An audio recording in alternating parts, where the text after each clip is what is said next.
What's up? Is that Hey, what's up, Babooner? Baboon? Jesse? Right. What's up? Is Tayler gone to sleep?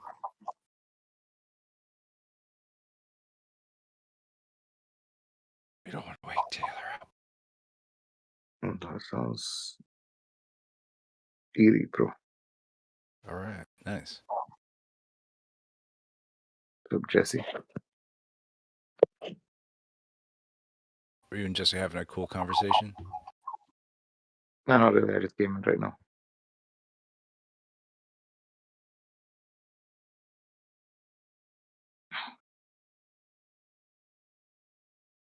You guys are just sleeping now?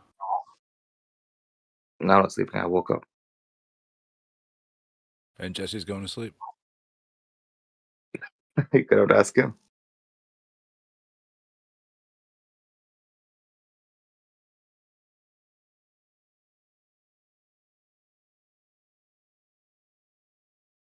So how are you doing with AI, Babooner? In what way? What part of my relationship with AI are you referring to? You guys done any dates or anything? No, like what is it? You doing anything different with it now, or is same old, same old? What's up? Just a progression of whatever I've been using it for, you know? I mean, it just does I have a teaching job. It just basically does all the work for me there. I'm also using it to make do some illustration projects for money. Mm-hmm. Illustration. Very nice. Yeah, like if you just use if you just type in prompts into ChatGPT and ask it to make images, you can tell that it's ChatGPT or Gemini or whatever. But if Oh, you, but the GPT-2, the image generation, the newest image generator for ChatGPT is quite muscular in its image generation abilities. well, it's great, but if you just use prompts, text prompts, you can always tell that it's ChatGPT that made the image. But if you input your own style and then basically use it like kind of fill in the blanks program, like so let's say you do a sketch, then you say define the sketch, but don't change, and then it'll just basically define your sketch. Then you take it a little further, and then you say, okay, now add flat colors. It'll add flat colors. Then you basically define the lighting you want in the scene. So if you get granular with it, you can basically be making your own art, but have it just do a lot of the heavy lifting without it just generating like something which looks. For example, have you seen the memes, the ChatGPT memes, the cartoon memes? You can always tell that it's a ChatGPT cartoon, right? Have you seen any of those? Yeah, I know everything. Yeah. So, but if you just if you do it yourself and then just make it like your personal assistant in a more granular fashion, you can do some crazy shit. Oh yeah. Mm-hmm. Know that.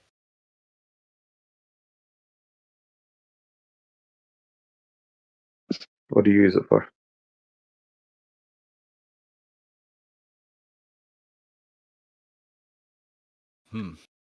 Use it for. I guess I use it to make stuff for it to make stuff. Yeah. Yeah, makes sense.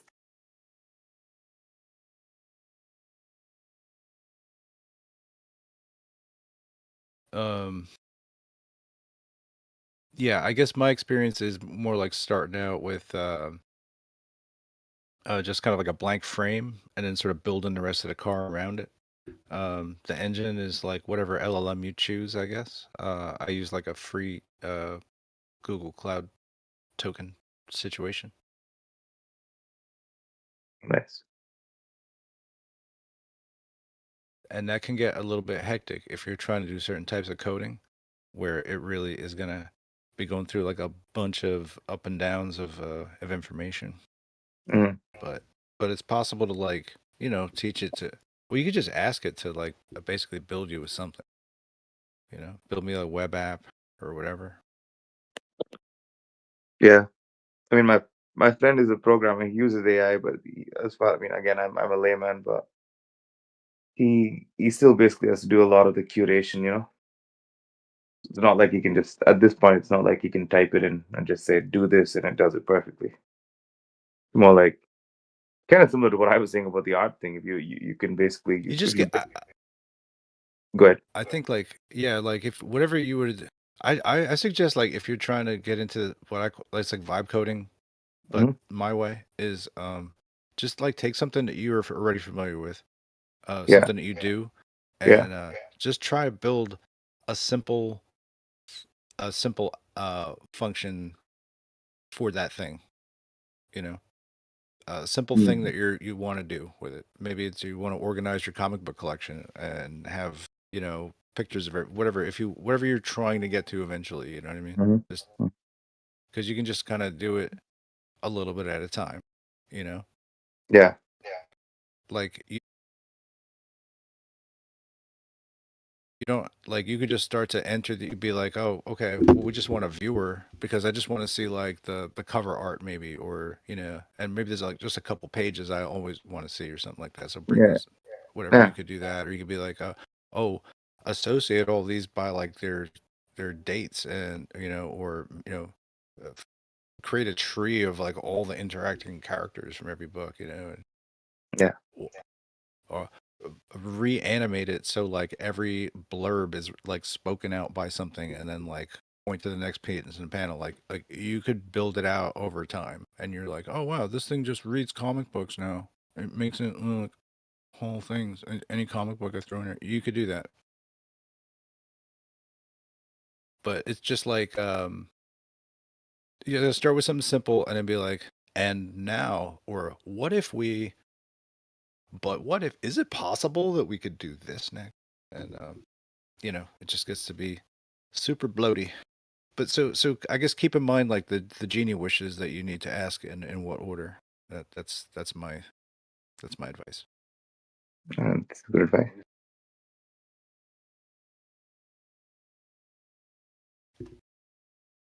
It's a little like a digital genie, I guess. A The little way that bit, it can write code for me. a little bit,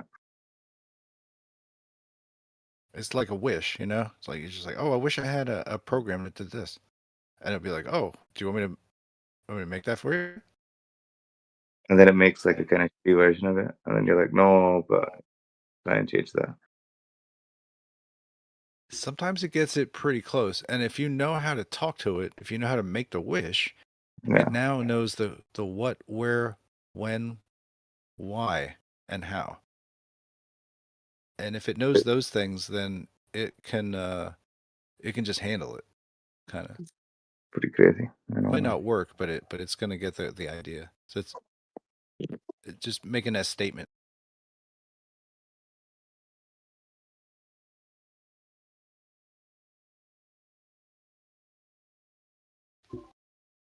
You know what I mean? Like if you're like, oh, I need a diet tracker application for me to be super healthy, man.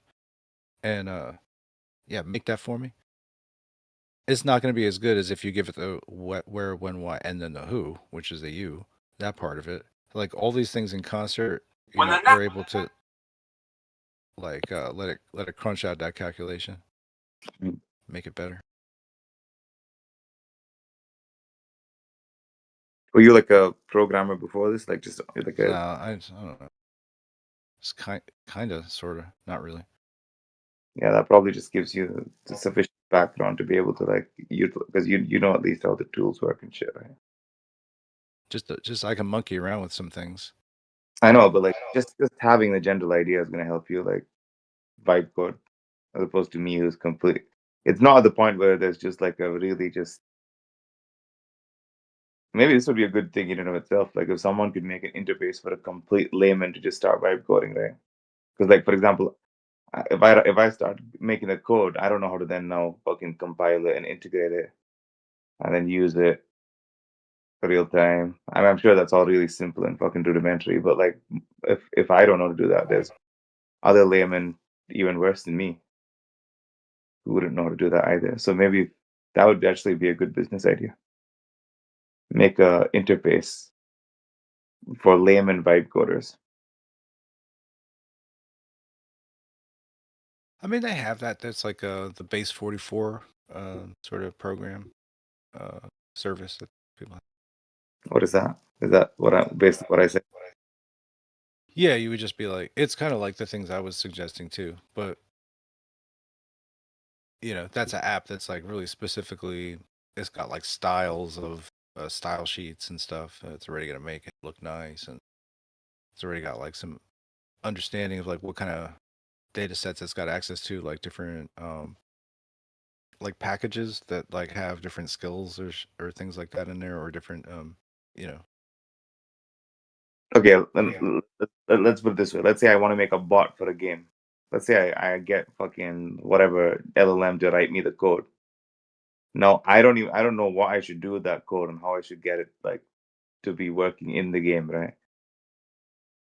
I'm saying like an app or interface, which just basically like I just say I want a bot on for Counter Strike, which basically makes my aim super fucking snap to the enemy perfectly every time.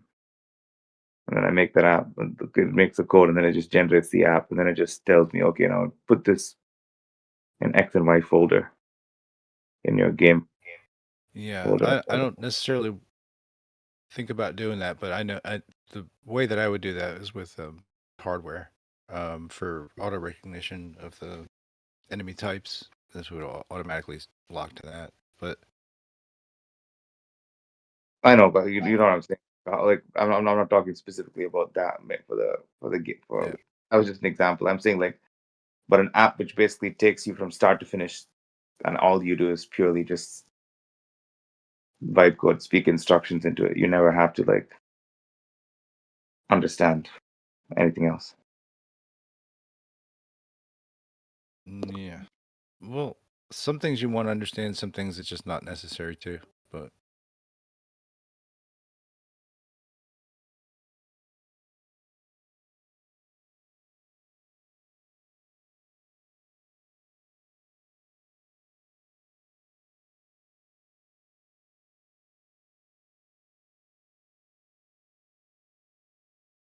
I think it could take you probably like 15, 20 or better years to like learn how to code as well as like the Gemini or GPT can. I know, like that's crazy, right? All different types of languages and shit. You give it anything and it can like figure it out too. Be like, oh, I'll figure this out. The speed of iteration, man. Speed, like you know what it tells what it also tells me the futility of like human achievement in some sense from a more broader philosophical angle.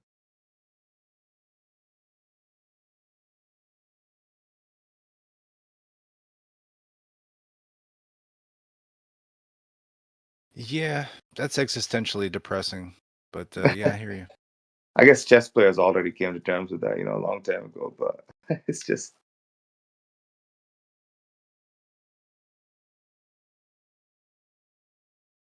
I mean, but is that like is moving things around like squares?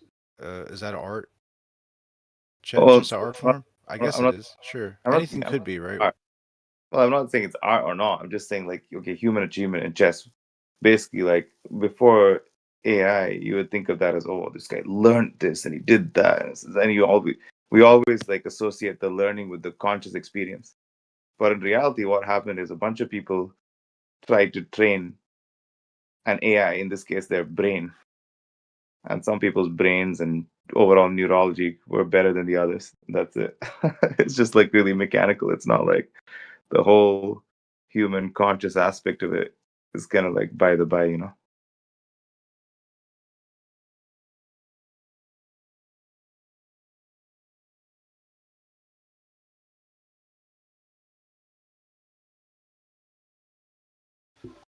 Yeah, yeah, it's pretty wild, man.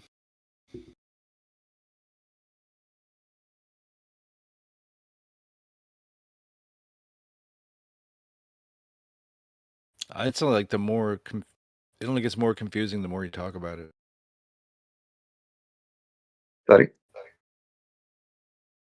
Well, it gets more like just AI in general. You mean? Well, if you try to like understand the underpinnings of the things that we were talking about then that would be a longer conversation. But it's always going to get to be a longer and longer and more seemingly weird conversation because we're talking Well, about like computational of like I don't know some type of synthetic consciousness that we were trying and like why would you even do that and like how it's philosophically possible and it's just like I don't know I about don't. the I don't think it has to do with consciousness specifically, but I'm saying I'm kind of saying the opposite in a way. I'm saying like a lot of the stuff that we think is like necessarily related to consciousness is not really.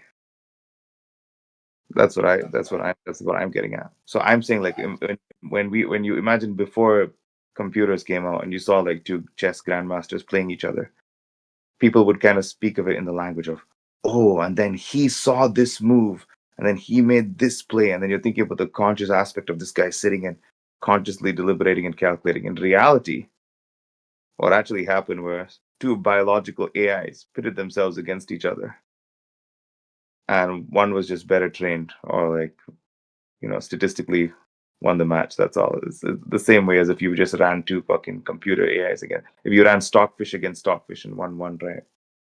Or stockfish versus something better. That's all that happened in reality. And that it just happened to be that there in the biological thing, there was a conscious experience of writing on top of that process. well is it possible like that chess is just like an unfinished game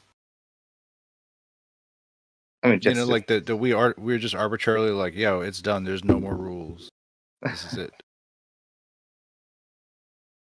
the only way well, to heal your party is to like convert a pawn that's it there's I no was area of effect attacks and no nothing like that again. I was just using again. Chess was just an well example. really like putting a knight down is an area effect attack to some degree. This guy wants to make it an RTS.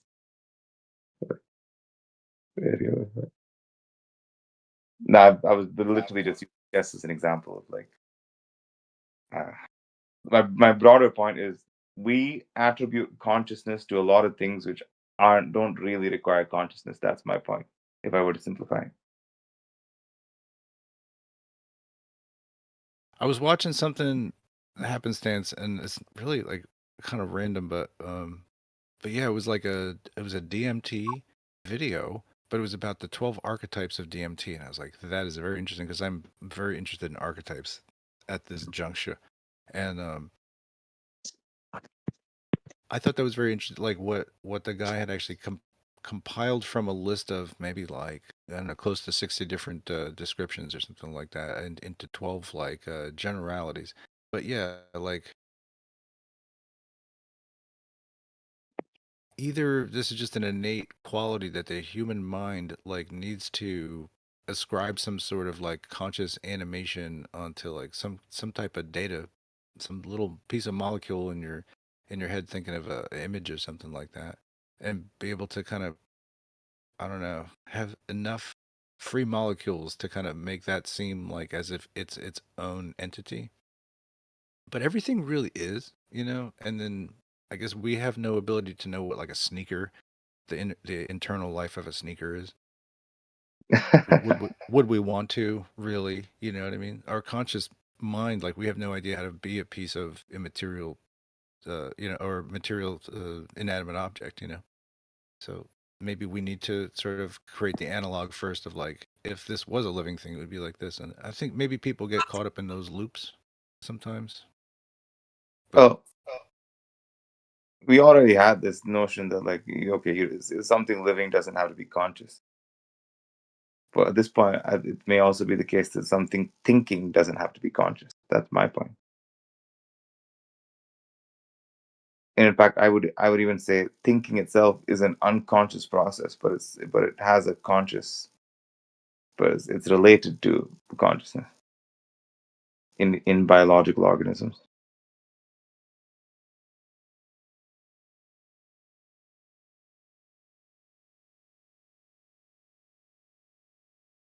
It's like when you speak, you're not crafting every syllable as you speak, right? All of that is done in the background by the gray matter or whatever the fuck is in your fucking neurology.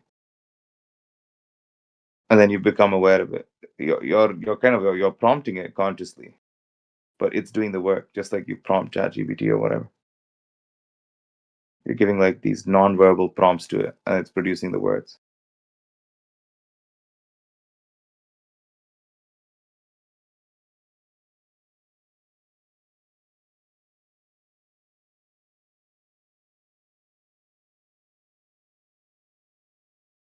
So what is the thing that's the residue of your conversation?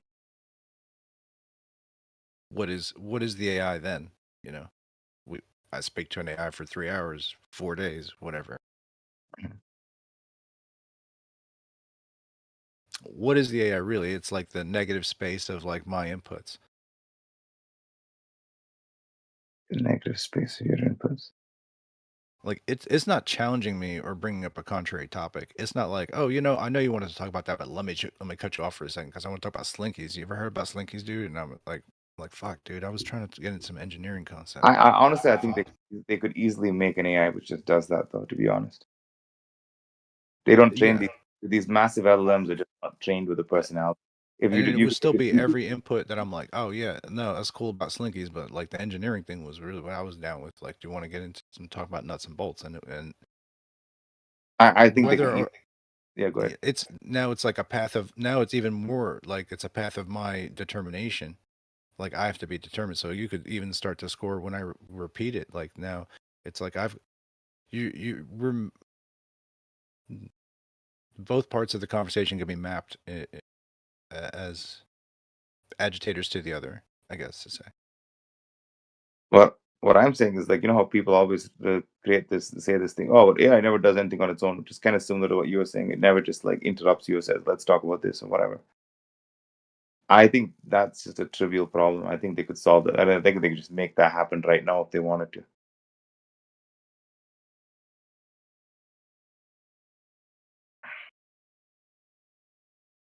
But it's like sort of impossible for the AI to deterministically figure out like when to interrupt because an AI doesn't actually experience something like time.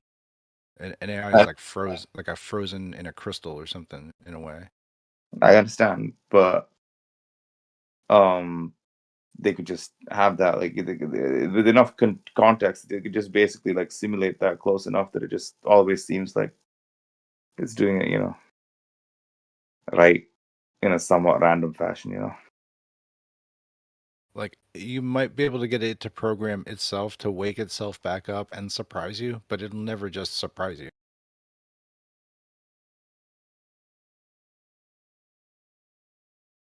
Well, they could just have it. Just what is it? I mean, I honestly, this is where the limits of my technical knowledge probably are gonna like be a barrier.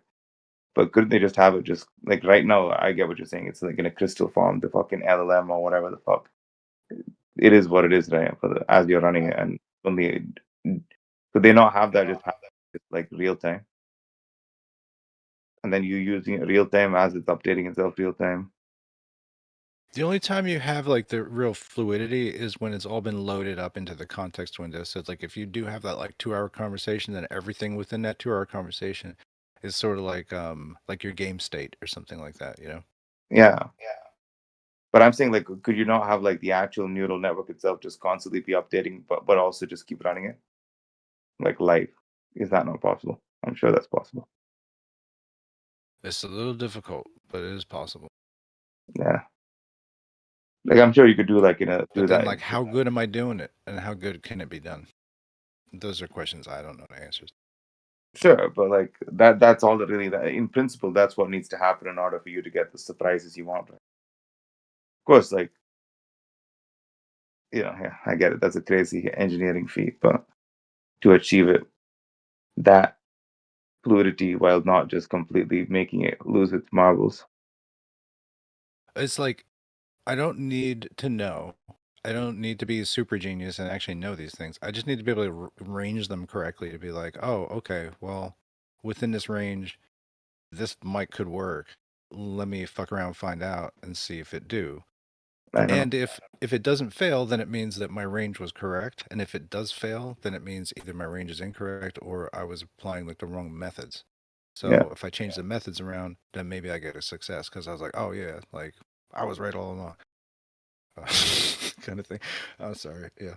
That's just Yeah. like through my dev process, I got to bump my head a few times to figure out like where in the Wakey, chain can wakey. things be wrong. I don't always know Wake up. if I don't assume I'm wrong. Go ahead, Jesse.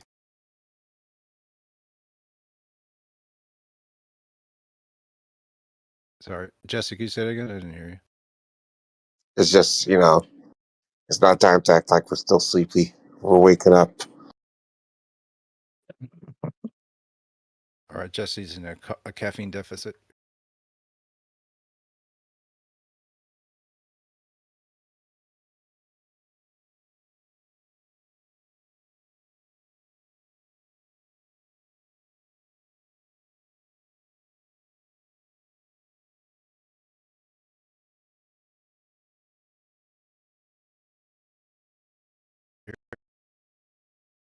That's cool. I can't hear you. It's like, it's very quiet for some reason. Brutal.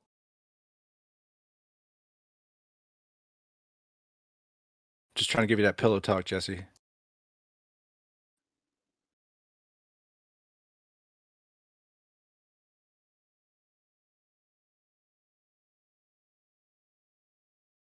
What's going on? I don't know, not too much. Just saying, hey, good morning to you.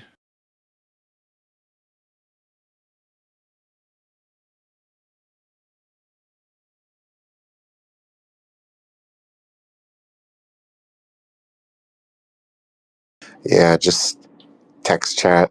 Daza is over there in Australia, not realizing that the reason that the time zones are different has nothing to do with the shape of the Earth.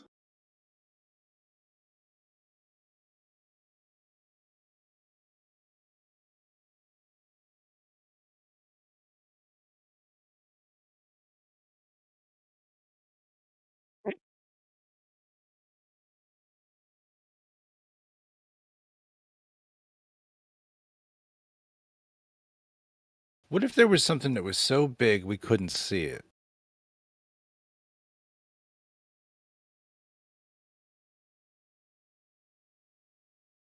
Sounds like the Earth.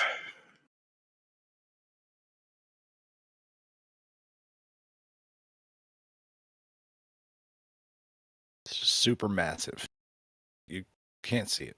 Can't be seen. So big it can't see. Wow, that's really crazy. People are gonna say that's Jesus. Sounds like That's the what I'm taking to. curve. What you talking Snax. about? Sounds like the The curve curve, is so Snack. big it can't be seen? Oh, you're funny. From the ground. It's true. You guys got to, you all prejudice, bias, work it out yourselves. It's not biased, you know what I'm saying? All right. I don't think it's biased. It's something that can be shown. You know what I'm saying? Bullshit. You know what I'm saying? Fake news. But I guess you can't demonstrate the whole curve. If you could demonstrate some portion of it, you couldn't demonstrate the whole thing, which is the point of what I was saying. Like, so are some things just too big to be observed? Yeah, I guess we're there, huh? I thought that was like the globe point. You know what I'm saying? Like the planet is so big that you're not gonna see the curve from the ground. I thought that was like one of our talking points, not the flat Earth one.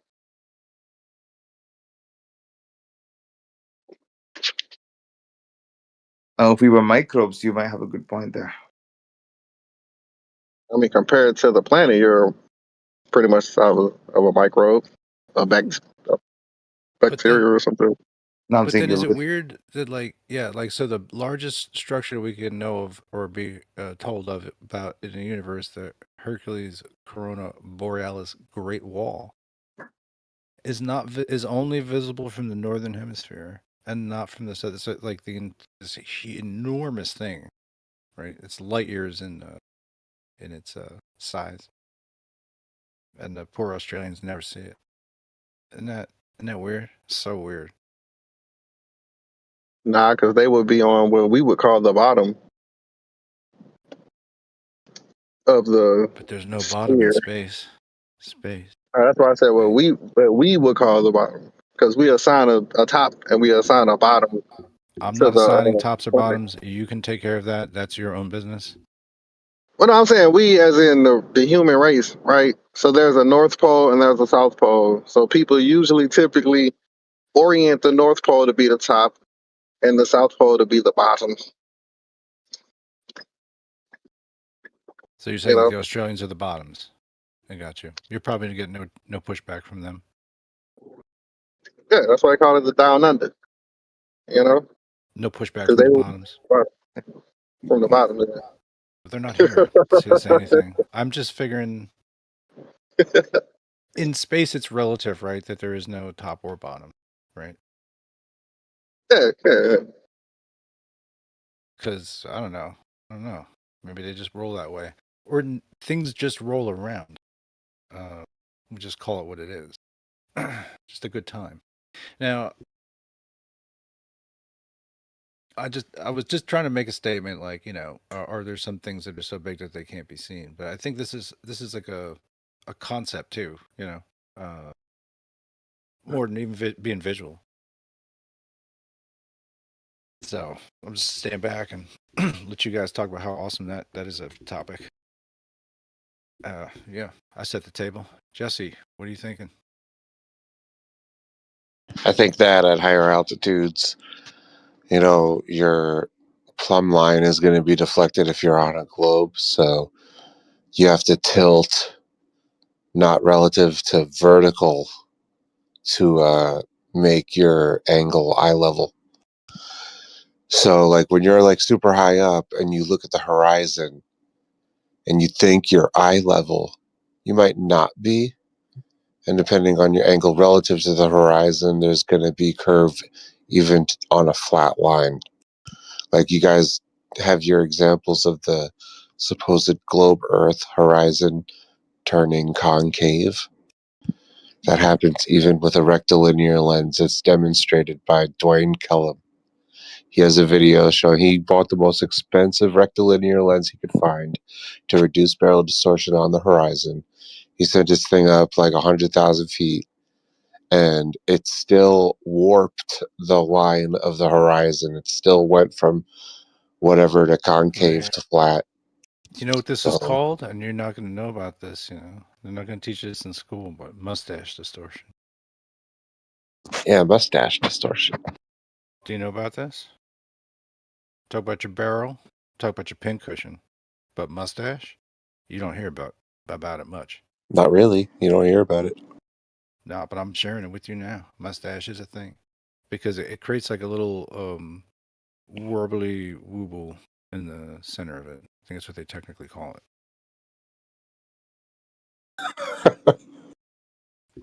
But other But yeah, people would rather call it a mustache. the whole thing about you go high up and you see the curve. I believe that would happen to a straight line because you go up and you saw the curve and it went concave with a rectilinear lens. So I don't know. It's just, what do you do with that information? You don't run to a globe. You measure the surface.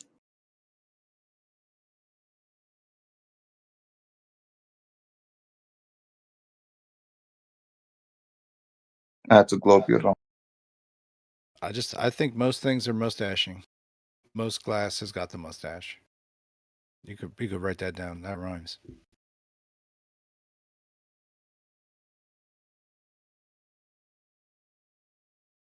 Yeah, what direction is down, when you're that high up? Is your vertical still vertical what it would be on the surface? According to the globe, the answer is no. So eye level at high altitudes, it's not. That means that you're not putting the horizon in center frame. That's how you're going to reduce distortion.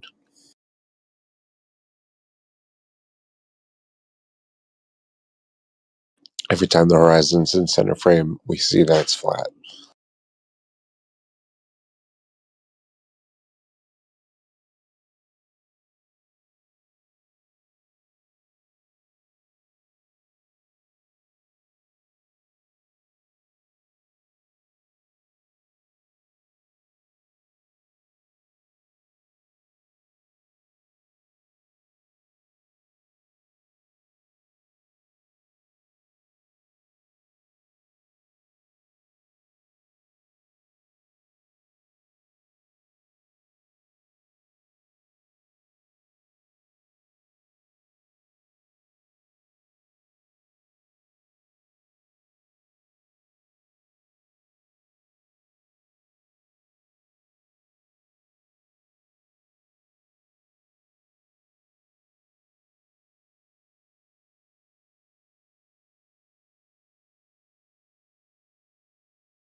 So you see, Carlos, not exclusive to a ball. All you guys have to do is measure the surface relative to a horizontal plane. Why can't you guys just do that?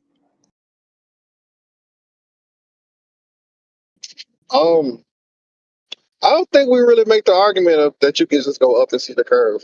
You got to go high as hell to see it, like out of the atmosphere. You know, so I don't think anybody really argues that it's going to appear flat when you go up 100,000 feet. You know, I just but I did. really don't like to make those arguments. Hey, Who I did? I really did. just did, dude. What are you talking about? No, I'm talking about us, the globe side. We don't make the argument that you could just go up and all of a sudden you're going to see the curve. You got to go up high, like very high, extremely high, way more than 100,000 feet. Planet is big, bro. Like it's You really have to be big. so high. Actually, you guys claim you can see it at 30,000 feet. I'll say you guys. I don't know who claimed that. No, They on some no, crunk shit if they think that though. dude. The globe says 35,000 feet.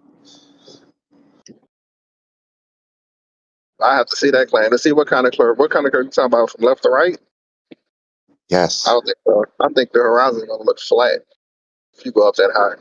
You got to you go real high just to Google see it, any. dude. That is the mathematical conclusion based on the rate of curve. You will see curve at 35,000 feet. Your eyeball How much? will see curve, How much your eyeball would be curved? How much curve would you not see? B curved, C curve. No, that's what I'm saying. How much? So at 30,000 feet, how much curvature do you expect to see? This curve, it's going to go up and down. Is it enough to tell with your naked eye? Is that the claim? Because I don't agree with that claim. Yes, you could resolve the curve with the human eye at 35,000 feet, according to the model. I have to check that out. How high does airplanes fly? 35,000 feet. You should Yeah, check out Dwayne. you're not seeing a curve from an airplane. Convenient. It's so convenient, right? You should check out Dwayne Kellum's video where he went and he did what was necessary. He bought like a friggin' rectilinear lens, like the best one he could find, and he sent it up as high as he could possibly make it go, which was 120,000 feet. And he observed that depending on the angle relative to the horizon, it would show concave, convex, flat. It depended on the angle. Okay, I got you. Even with a rectilinear lens. So NASA, SpaceX, the ISS, these guys aren't taking that into consideration. And they aren't taking into consideration what direction truly is vertical in space. So you don't know if you're truly eye level. Makes sense, right? Well, all that's relative, like in space. There's no just vertical or horizontal in space. There's It no has to be. vertical in space. Wow. It has to be. No, I'm just saying, like, no, just base vertical. It has to be in reference to something else when you're talking about vertical. Earth's surface. Earth's surface. When you're talking about space. So we're talking about being in space, trying to have a vertical so you can have eye level. You need to reference vertical for eye level. So you would Yeah, reference Earth's surface despite being 200 miles away because you can still see it. And it's still not even close to making a ball shape. It's still just a line in your visual space.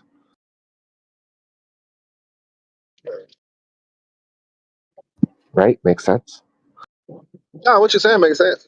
I don't Yes, necessarily disagree with what you're saying. I'm just saying, in order to see curve of the Earth, you're And gonna have to go super high. that's why you're they, top shelf Clover. they gotta have like a video like by now of like a rocket leaving the Earth and the line turning into a curve, turning into a ball, and literally like real time, not just like random snapshot. I didn't hear what he said.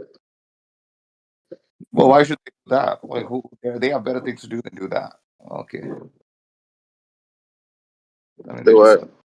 I mean, they got pictures of the Earth. So what I mean, not pictures of the it's Earth, not. real time footage of the rocket leaving the Earth, and then that line slowly turning into a curve and turning into a ball, and then the ball getting like a real time video of that. Well, I guess with AI that's gonna happen soon, but that it hasn't happened so far is the problem. I do have pictures. I mean, not pictures. They do have videos of rockets going into space. You say they're fake, No. or The they'll have a cut. You'll be like, "Oh, they edited it because it has a cut or no. some shit." I'm saying real time continuous footage of like the rocket as it just leaves the Earth. There's gonna be a line for the horizon. That line is gonna turn into a circle, so turn into a curve, turn into a circle, and then you're gonna see a ball. Real time. You know what I'm saying? No, I get what you're saying, but I'm saying they have videos of rockets going into space. No, You but can I'm talking clearly about see. that. They have the rocket. They have video. They don't have videos of what I'm saying. Come on, man. I'm saying Yeah, I exactly. know. I'm not saying that they do. I understand what you're saying. I Yeah, understand. Like, I get what you're saying. yeah. But they They don't have don't that. have videos of that, They but they should have have that. videos of rockets going into space. You clearly see there's no dome. You clearly see vacuum. You clearly see sun not local. Like Nah, all the other things you clearly see.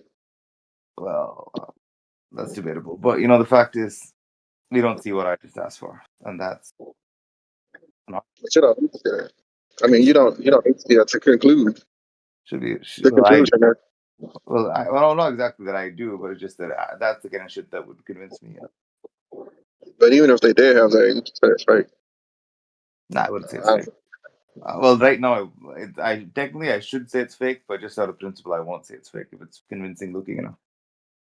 every video that SpaceX or NASA or JAXA or any other space agency on the planet puts out, you automatically say that it's fake. Not really. I Can you think show me one real video that you think is real from any I space agency in space? I think the clip from the Earth where Katy Perry goes into the capsule, I think that was real footage and not AI. Which one? I'm saying that the part of the clip where Katy Perry walks into the capsule on Earth, I think that's real. I think she walked into a No, capsule. that's not what that's important. So I'm talking about any space agency videos from any place on the that, planet that shows anything in space. You isn't can show me that for real. SpaceX? Isn't that NASA or SpaceX? Go on. No, they have other space agencies besides NASA and SpaceX. Or whatever that was, man. So I told you, like I believe that part of the clip when they walk in. Yeah, y'all don't dispute the fact that rockets exist. I'm not saying that. I know y'all don't dispute that. So if you see a fucking guy, what we would call an astronaut, walk into a rocket, y'all don't say that part's fake. I'm talking about the other parts. After it launches, when it goes up out of the atmosphere, all of those are fake to you guys. That's Yeah, right, Goyam. pretty much. So I wouldn't even introduce that into evidence. If I know you're going to say, "Hey, this is fake," and I can't prove that it's real to you 100%, unless we go on a rocket ourselves, then I'm not even going to try to argue that with you. I just need good footage, man. I can't have this truncated bullshit. That's for me personally. I don't know about other flat earthers. For me, and now the air is on the scene. It's a bit different. I probably would be, but let's say you caught me before AI had come out.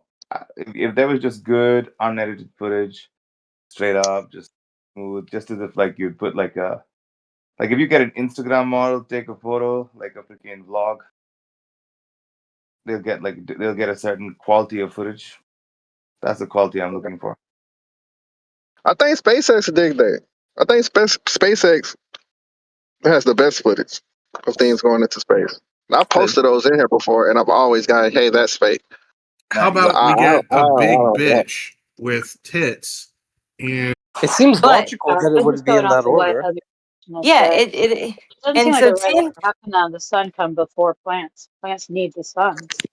well, it had light and dark separate. God divided the day and the night, and this is how we have such a nice, clean day and night cycle. The light doesn't wrap around the Earth it doesn't wrap around the ball like it does for the lunar eclipse, the light of the moon. Thankfully, it's divided the day and the night, so we can have periods of day and periods of night and seasons. Yeah, and I don't think you would want to have the seed exposed to light. Perhaps I think when some gardeners are planting seeds, they do it in darkness, or at least to get the germination, so that you would have maybe the plant and the seed before the light.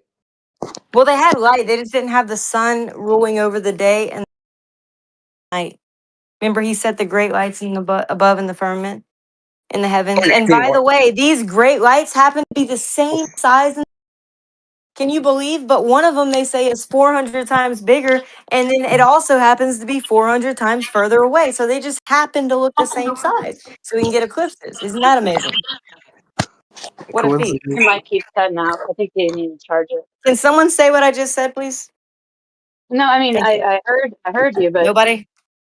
a chunk of what you said was missing. The last Oh, part. Anybody? Yeah, essentially how the sun and the moon appear the same size in the sky, but one is. I heard all that. I was just informing her mic keeps cutting out. But I know what she's. I mean, I surmise what she said. Yeah, just a little bit. It's cutting out just a little bit. That's all. But yeah. Oh, my phone's gonna die. Give me a second. Let me get a charger. Hopefully, it doesn't die But before. yeah, it is interesting, isn't it?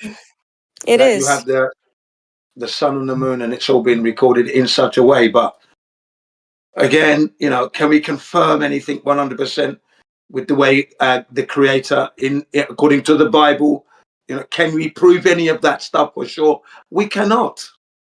I think we can. No, I definitely. How would you begin to do that? Have you looked into it? Oh, I'm 64 years of age. I've thought about it all my life.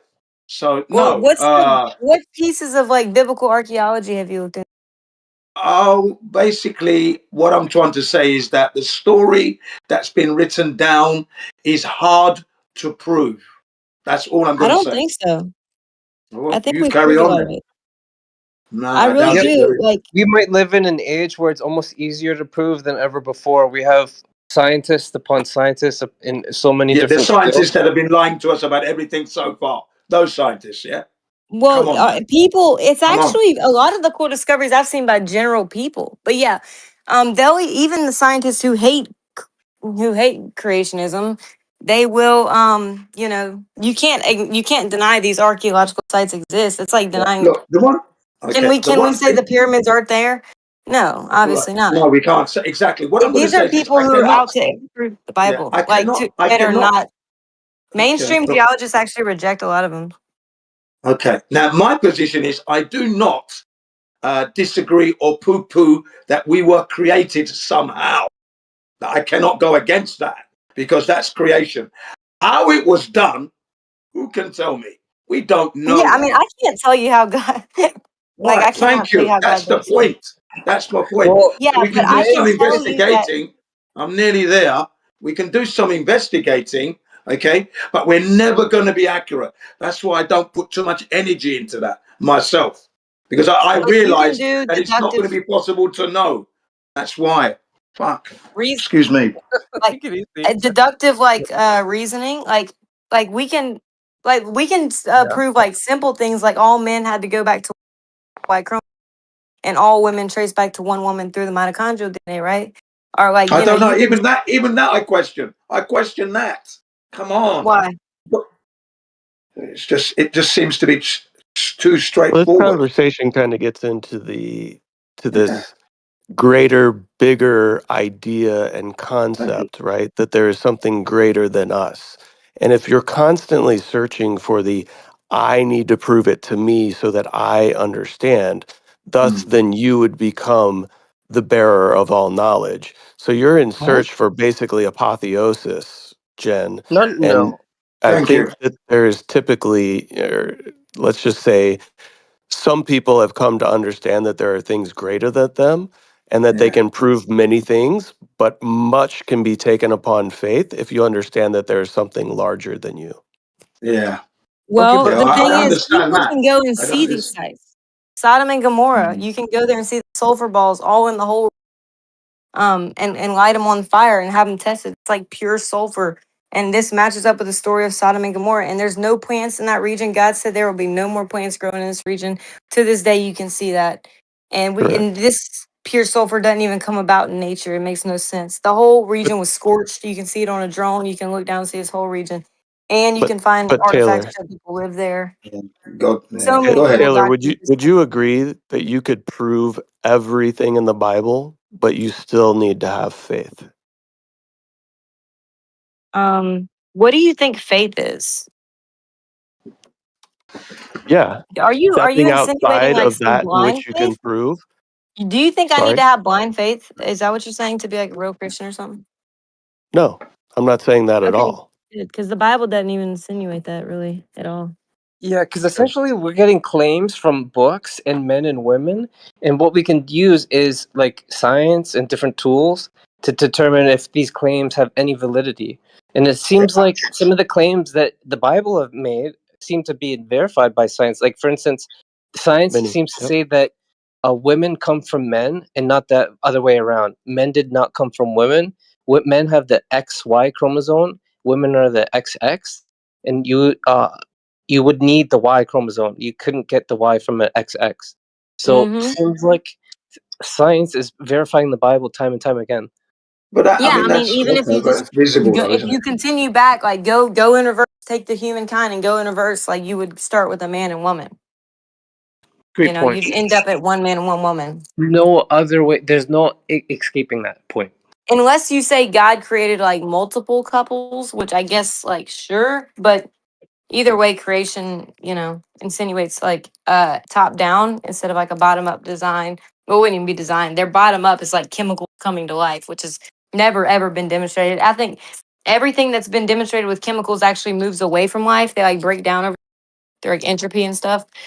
So they're like going against the grain there.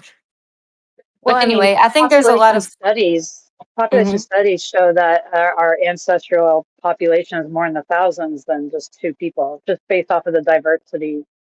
But Oh, that's Yeah, really? there So, you go. wait, wait, Housing wait, wait, wait, part wait, of the wait. Can we balloon. get into that? Yeah. Yeah, Population yeah, studies say that there would go back to more than two people. Is that what? yeah, that would be more in How the so? thousands than two people. yeah. Oh, so Well, what? because of When the when was the population first? What diversity. was the first human? You think we evolved? We don't know that. No Hold one on, I'm knows that, asking her, Tyler. Jen. I'm asking her Yeah. particularly Okay, but I'm because I nobody think knows y'all that. have That's the different. answer. It's an Listen, I'm impossible asking question to her. answer. I'm asking her because I Okay, go think ahead. she is invoking. She's invoking the mainstream evolutionary theory. Am I not correct? You're Am correct. I No, I you right am. in don't. saying that? You believe in evolution, correct? To the lady, I do. you do. Okay, Okay. okay. I don't think Jen I don't. does. Okay, No, I so that's what I'm don't. saying. I can't talk to people with two different belief systems. So you Sorry. said that My population apologies. studies would suggest that multiple people, right? Correct. Based on diversity. Is that what you said? Diversity patterns. Yeah.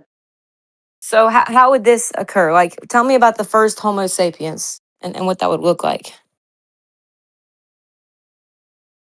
Well, I mean, I don't think it's just two. I think that's the ancestors before the what were they called? Homo habilis. I don't know, Erectus. but something like that. I don't That's know. We what came they from say. a whole lineage of different names. I can't remember. I a little stoned, so my It's all mind is. good. Yeah. How do you think it would look like with the first Homo sapiens? It doesn't matter what the names are I beforehand, don't but think I'm it's asking, what do you because think? first. I think that Huh? it's just I think it was an evolution where the species changed over time and it's not like a definitive line, in the sand of Mm. this was a Homo sapien, this one is a Homo Homo erectus. erectus. Yeah, Okay, I that's think that there'd be interesting. more So traits you that know would that move towards. Go ahead. how many different sets of these Homo sapiens and Homo erectus, like Homo erectus evolving to become Homo sapien, like how many sets of those do you think existed? I'm sorry, say that again. Is this happening in one localized region or? No, I think it's. Um, I don't think it's in one localized region.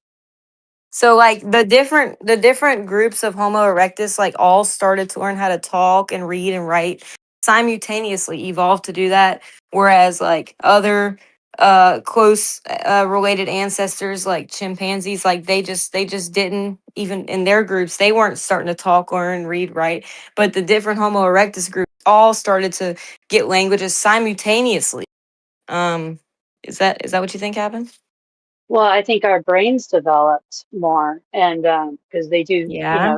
the fossils do show signs of that, and once Oh, speech really? patterns became where our brains were able to deal speech patterns and such. And I think it's more like a child learning to talk, you That's a know. more And that's more advantageous, right? Evolutionarily advantageous speech and communication, right, for survival.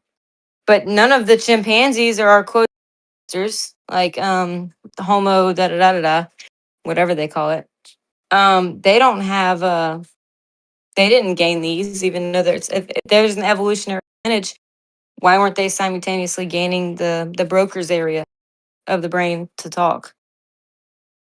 because they didn't evolve the same. I mean, we They what? share the same ancestor, but they don't evolve the same, and not everything is going to evolve the same way. Why? It's if it's survival of the fittest, and the fittest can speak and talk and read and write, why wouldn't they also have survival of the fittest apply?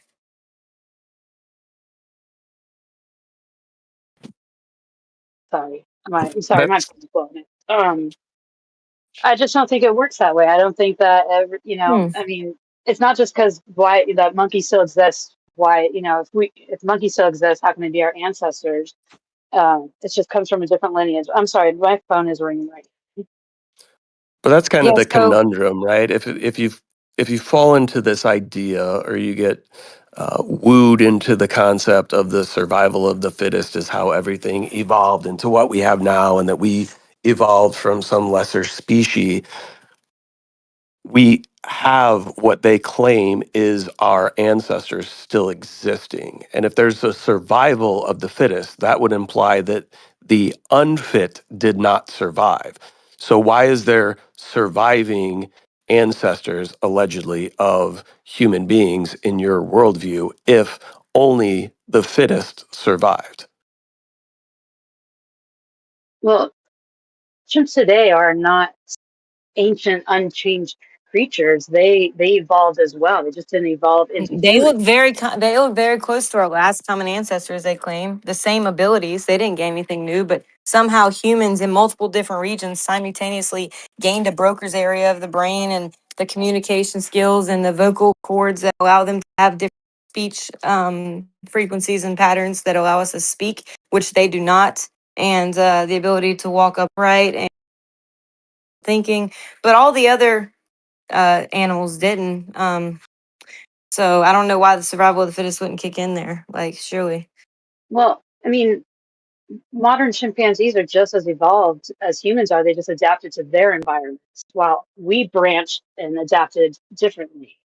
So it's just like, Mm-hmm. Yeah, survival of asking, the like I fittest. can ask you, why are your cousins still around if you and your cousins have the But same we could grandparents? wipe out chimps. I think we're actually making effort to keep them around because many of them are like in danger. Yeah. Like if step in, they wouldn't even like be here because people are like, not Evolved. But I caring mean, it's for them. also like, why are wolves still around if dogs exist? If dogs came from Wolves wolves, and dogs are but the wolves same are still species. around. Those are It's still the the same same species. species. They can I mate. know, but I mean, dogs evolved from wolves, right? They're the So if same dogs are No, around species. now, why are there still Descent. wolves? dogs are They're not different an subspecies. evolution of wolves. It's the same species.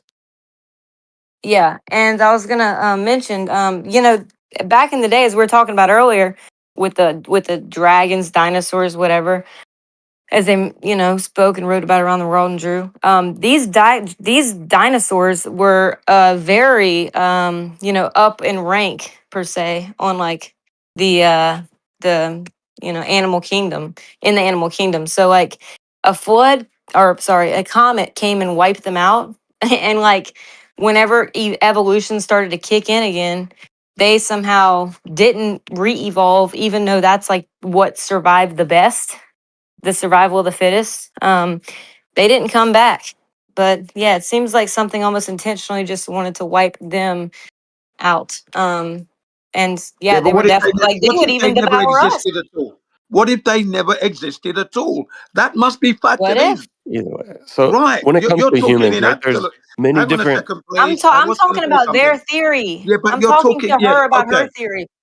Okay, She but you're making believes it in them. sound very absolute. That's all. I'm But look. for a chimp I'm that's living invoking her theory on it. successfully in the Okay, for a thank chimp you. that's living I got successfully you. in the forest, It doesn't make Yeah, the for sense. problem. a chimp, okay, for a chimp that's living successfully in the forest, it's there's not some biological rule that says, okay, now you have to learn how to speak. I mean, they're already living successfully. They don't have to There adapt must have been the some way that rule we. because all the No, Homo it's not. sapiens simultaneously started speaking No, it's not. and gaining It doesn't work. language. It's it's a very, how do I put this? It's not like it's an adaptation over time. So it's not like they all spontaneously started speaking. I mean, because you Different. know how I ask you if different Homo chimps sapien communicate, groups. right? Chimps communicate now. They grunt. They when they make noises. Well, grunting turned into words, and then vocabulary started expanding as our brains got more and more complicated. You said, You have no yeah, you actual said there evidence was for that, by multiple the way. groups of Homo erectus, so they must have been doing this simultaneously while none of the other animals would gain these abilities, even though this gives us superiority along with other things, all the other animal kingdoms. And ironically, the one thing that would devour being these dinosaurs that are in your model, they would actually devour us. They'd survive better than us. And they didn't re-evolve. But there's some actually I found a paper just the night before last on dinosaurs did survive the flood. I'm talking mainstream model gen. Because they found dinosaur bones next to other mammals and humans that it shouldn't have been around. And so they said it could have survived the flood and then been wiped out somehow later. But yeah, so like it's like if it is What's that survival of the article? fittest, why aren't the fittest things surviving? Like Well, aren't and the fittest evolving? for their environments. Like, I mean, humans weren't everywhere, like in the we are now, but back when we had first evolved, there was other environments that were more suited for, say, dinosaurs. But like, what is the You name of don't that think they article? would rank I'd like if to read it. humans they would have wiped out Homo erectus, bro, so quick. How do you know? Because the dinosaurs, according to your model, were the top of the. Yeah, but like mammoths are huge, but humans were able to take them down. They learned how to work in groups.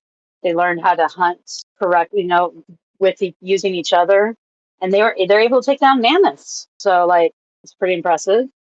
Hey, Megan, So do you But have one dinosaurs that's solid? roamed the whole earth. They were the what predominant species, and if we would have been co-evolving with them, they would have definitely wiped us out. But it's just ironic how just that they like the comet came and wiped out all of the dinosaurs, but then we got the chickens, we got the little penguins well, that no, it, survived it didn't the it comet didn't wipe impact. out everything. We formed all these very sensitive creatures, almost like ones that got intentionally placed here from the get-go. And they even the most like delicate little animal penguin. They're still here, but the ferocious dinosaurs, survival of the fittest, the most fittest animal you can But they conceive, that can devour anything. Yeah, those literally didn't come literally back. saying they weren't the fittest. They weren't the fittest at the time. How do you know? Yeah, Where do you get that from? because they're not around, so they weren't the fittest. They Exactly. didn't. That's the weird part. That's not that weird. Yes, it's very Humans are weird. able to take down mammoths. Humans are able to be very destructive. Look at us There now. was no humans, ma'am, after the comet I know impact. that, We're in your but I'm just model. saying we have the capability of wiping out complete We species. do now. So not We not do saying now, that. but do you know that after the comet impact, like you had like little, they say little tiny reptiles and stuff, and that basically evolved to, humans and penguins and everything, but not the dinosaurs, which were like reigning over the earth according to them. If you go watch some movies of what it looked like before you can see, and it's just crazy how these were the most fit beings, and then the comet selectively wiped them out, but not all the penguins and teddy bears. Like red panda bears. They're so cute. Anyway, that's just a weird thing. Yeah, I have a couple quick questions for Megan. Do you have I any guess like I do have to solid get going evidence? though. Yeah, I was just wondering if you have any actual solid evidence of species changing into other species through mutation. Thank you. The fossil record is a pretty good Though one. There that's are not different fossils. That's science not is a reproducible. That's a post diction. yeah. That first of all, Something we that's can not actually observe. You guys that's. can ignore the evidence if you want, but I That's do not have to evidence. go. That's a post diction. Oh, hold I on, do hold have on, somebody hold coming on. over right now. You, I don't need to be cool, yelled at. Post but just dictive saying evidence, the not evidence. I've been fossil pretty calm and record is polite. not an yeah. So just saying the fossil record is not an indication of speciation change. Can you give me a specific speciation change within the fossil record? Not right at this moment. I'm sorry. I've got somebody coming over right now, and I got to get some shit prepared. I'll tell you what we But do see in the fossil record. Oh, are you leaving? yeah, I do. I do got I to want go. you to They're come back coming and touch on it upstairs. again, though. Okay. I would love to. I've seen you in here Yeah. before, so yeah, come back another time. Oh, And I'll come back a little more okay. prepared and a little less stoned. Okay, Yeah. No sounds Thanks. good. problem. Yeah. Thanks, Megan. You're I was very gonna interesting. mention in the fossil record, what we do see is explosions of life. We see trilobites with like 13 segments, or 12 or 13 segments. We don't see trilobites with one segment leading up to 13. We just see full blown organism in the fossil record. We don't see things leading up to them. Yeah, fully formed. And don't they Yeah, have really we advanced eyes? explosion like the Cambrian explosion. Go ahead. Absolutely. And I think the Cambrian explosion is adequately explained through the flood, Jin. So have you heard of Yes, we the have an explosion of life that gets wiped out through a cataclysmic event. That's all we see in record. yeah, Go I Jin, would ahead, dare to Eden. say that Eden, our wait, whole Eden was entire talking. Eden was talking. Go ahead, Eden. Sorry. thank you, Taylor. And Jin, I'll be really quick. why are Thank you, you, first Napalm. of all, why are you I don't. speaking over me, Taylor, to say that somebody else was speaking I when know. literally you've I been was like, I didn't dominating say the anything. conversation the whole entire time, and I've just tried to okay. Well, get in can to make a Eden few finish, points, and then and then I'll you're mute up. continuing to talk over me too. Like, you're nice, I get it, but you are talking over people as well. Okay, I apologize. Eden, do you Thank want to you, Taylor. continue, and then Thank I'll you, go Nate. on mute. Okay, you're awesome, Taylor. Thank you, and thank you, Napalm. So, Jin, are you still here, Jin? Yeah. I'm listening. Okay, so have you heard of the Cambrian explosion, which is found in the uh, fossil record? Yes, I have. Yeah. Yeah. That rings a Okay, bell. so essentially, what's found, these creatures are found in specific layers, and they're Mm. found fully formed. Okay, and it's kind of like a puzzle to many of these people that study this Cambrian explosion. But some people actually think the flood explains it quite well. You have all these living creatures all caught up in a worldwide flood and maybe mudslide as a Yeah. Yeah. result of And the flood. deposited haphazardly through the surface, through the Precisely. material. Yeah. Yeah. And then the Yeah. ones at I the understood bottom, all. Yeah, yeah. the Look, ones at I've the done a very lot of bottom. research, haven't I? Oh, I have okay. done a lot of research into this thing. But Yes. there is something Wait, about Eden. me that says we're not completely sure. Yeah, That's we the got you. problem. Bloody hell. Yeah, we got you. Okay. Yeah, I have Eden. Napalm, that. did you want to say Listen, something as I well? have that funny Oh, you're feeling done. inside of me. You Well, understand They're that also instinct that we have. petrified. That's all. They're petrified too. Fossilization happens like underwater. I was going to mention Right. that, great but go point, ahead. Yeah. Taylor. Yeah. Great Yeah. I Yeah, need point. to that's do. the point I was trying to make. Thank you. I was going to say, and I guess I spoke over Eden there. I was going to say that all fossilization is done due to water pressure, like pressure from sediment that has been put there Yes. by water, right? So that's how fossils form. So Okay. all of our fossil records are based on flood type events. So we have fossil records that can only be captured in certain time frames when these flood events take place. Sorry, just wanted to Yeah. get No. that out Thank you there. for that. Yeah. And Yeah, what you fossilization. often hear, what you'll It often hear. whenever. Oh, go ahead. Go No, ahead. no, it's okay. Wait, I can wait, Taylor. Go ahead. You've been waiting. Thank you. Well, I was going to say something super quickly that whenever something naturally dies on the surface, you'll see it kind of degrade. Animal and weathering will kind of move and scatter things around. But whenever you have the fossil, as Napalm was mentioning, it's like a rapid covering and a rapid you know, I don't know. It's like being engulfed by like the mudslide or whatever, and it Embalmment. forms like yeah. That thank you embalmment, and like that's how the fossil forms. But if it was to form naturally just through dying, like they say like that the fossil record happened through like just different time eras and animals living in these time eras and they would just naturally like die and then it'd form like a fossil, but you don't see fossilization happen with just something just dying on the surface. You don't see like something dying on the surface and it form a fossil. You get that from like a rapid mudslide and yeah, being It covered with has, the yeah, pressure. that life would have to be encased with something. Typically, it's going to be sediment and water.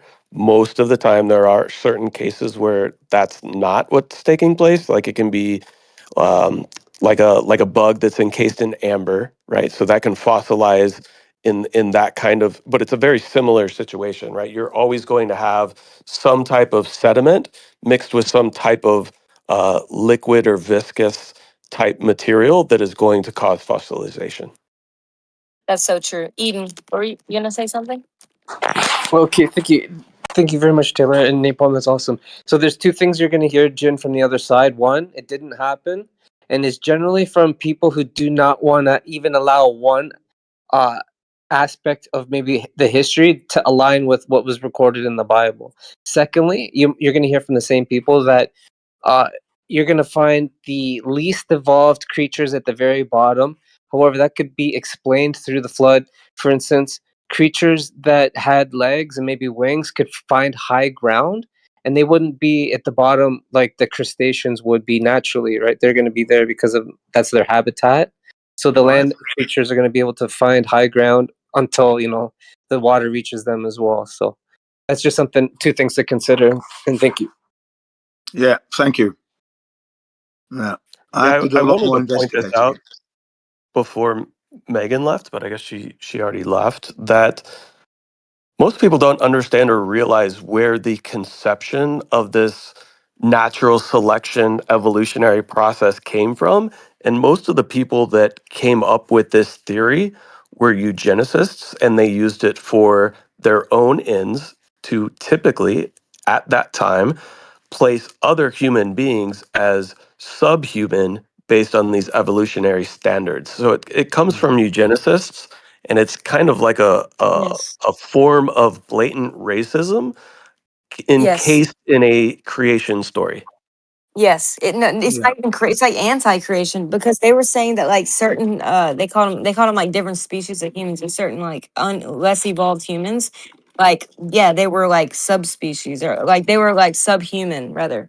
Um, and Collective so I guess they violence. were using this to justify like that their race was like the best or whatever. And this is true. You can find it in old textbooks and old drawings, old books that they wrote about like the less evolved man, and they called him like less civilized and stuff. And they had like the transition from monkey to man, and they had like different races between it.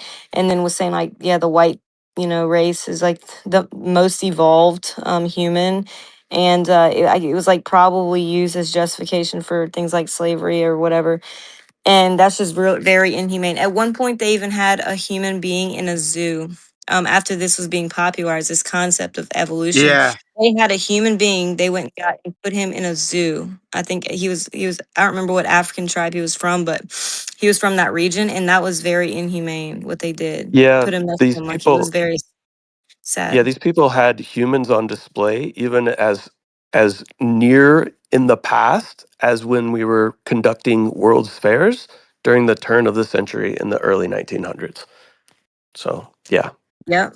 And Darwin, like he actually didn't even have a biology degree. He had a theology degree. And his father was also in like these royal societies and these I want to say Freemason, but it was one of those types of societies, and they were like wealthy, and it it's crazy if you look at the history of like the origin of the evolution, like you just mentioned, with the racism that's embedded in it and the horrible things that it like Yes, promoted. Yeah, and horrible. also how today we have science that disproves that theory. It shows that there is only one race, as outlined in the Bible, came from Adam and Eve. So again, science today is proving the Bible time and time again. It's a beautiful thing. Had people just maybe believed it, imagine all the violence that could have been spared. There's something really interesting with the Y chromosome, which makes a male a male. So like the females have XX and the males have XY. All right, and this is what determines the genders, which is kind of controversial today. But anyway, Yeah. so like the Y chromosome is highly preserved between man, very very similar between if you take 10 males across the earth, the Y chromosome is going to be very similar in all of them. One of the less diverse of the chromosomes in humans. So actually, the chimpanzee, which they say is our closest relative, is like their Y chromosome. If you line them up with the human Y chromosome, it can line up less than 50%. Okay. Wow. But remember what I told you about the Y chromosome being the most preserved, because you only have one of one. You don't have the crossing over event happen whenever you go to make, a gamete cell, like an egg or a sperm. You don't have that crossing over happen because you only have the Y chromosome passed down through the father. Okay. Only the Y chromosome comes through the father. So you literally just have it passed down generation to generation. And it's for the most part unchanged. Okay. And we see this by comparing the diversity in humans. So the Y chromosome's unchanged. But if we came from a common ancestor, something with a common ancestor, like with chimpanzees, if we do share a common ancestor, we'd have very similar Y chromosomes because we see that they don't change through lineage. But when we line it up with chimpanzees, it is very, very diverse. Very different. Less than 50% you can line up with Yeah, chimpanzees to that's humans. right. This is how Yeah, you we're not know the they same as didn't come from. chimpanzees. Yeah, I It's agree. always in the details. That's what 100%. Yes. I agree with all of that. Yeah. The That mitochondrial DNA only comes from the females. You get your mitochondria from the females. The egg cell. So you have a that was sperm a, and an egg that come together. The yeah. mitochondria is within the egg. Okay. The sperm doesn't transmit a mitochondria and contribute it. It only comes through the female. And so we can actually track the mutation rate in the mitochondria. So we can track over time the rate of mutation.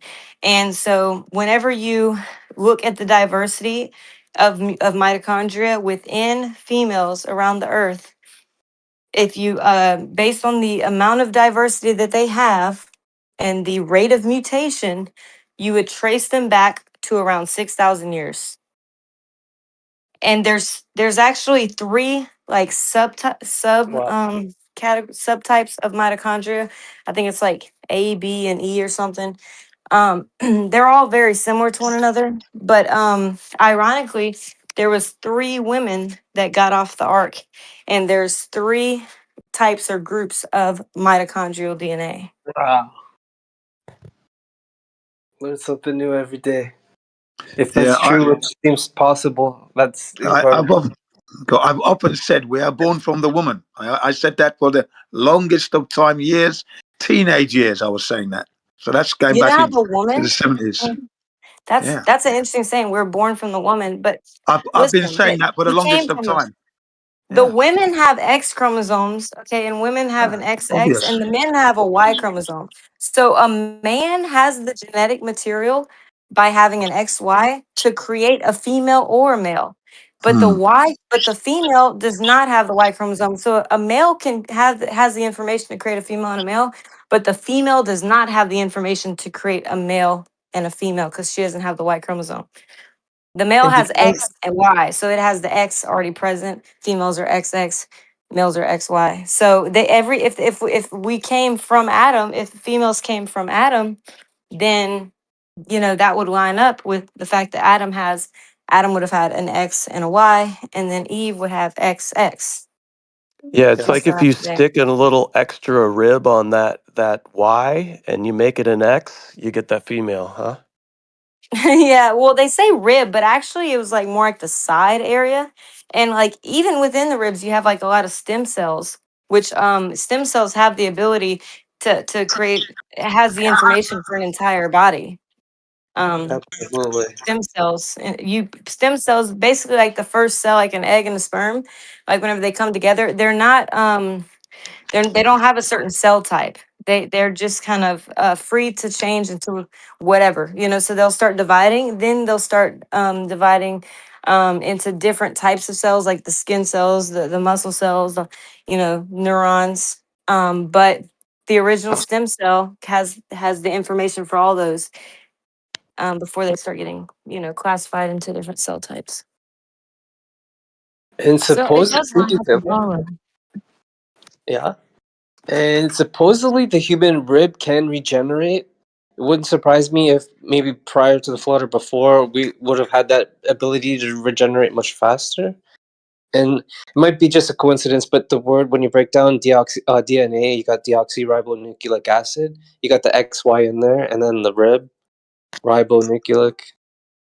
But yeah, I met a Christian. He said he had 3 ribs removed because I was telling him about the rib regeneration, and he confirmed. He said I met him on YouTube. He said he had 3 ribs removed that regrew. I wish I got more That's details crazy. about that. Yeah. But we don't know if it was necessarily a rib or something from the side. I'm not sure, but That's true.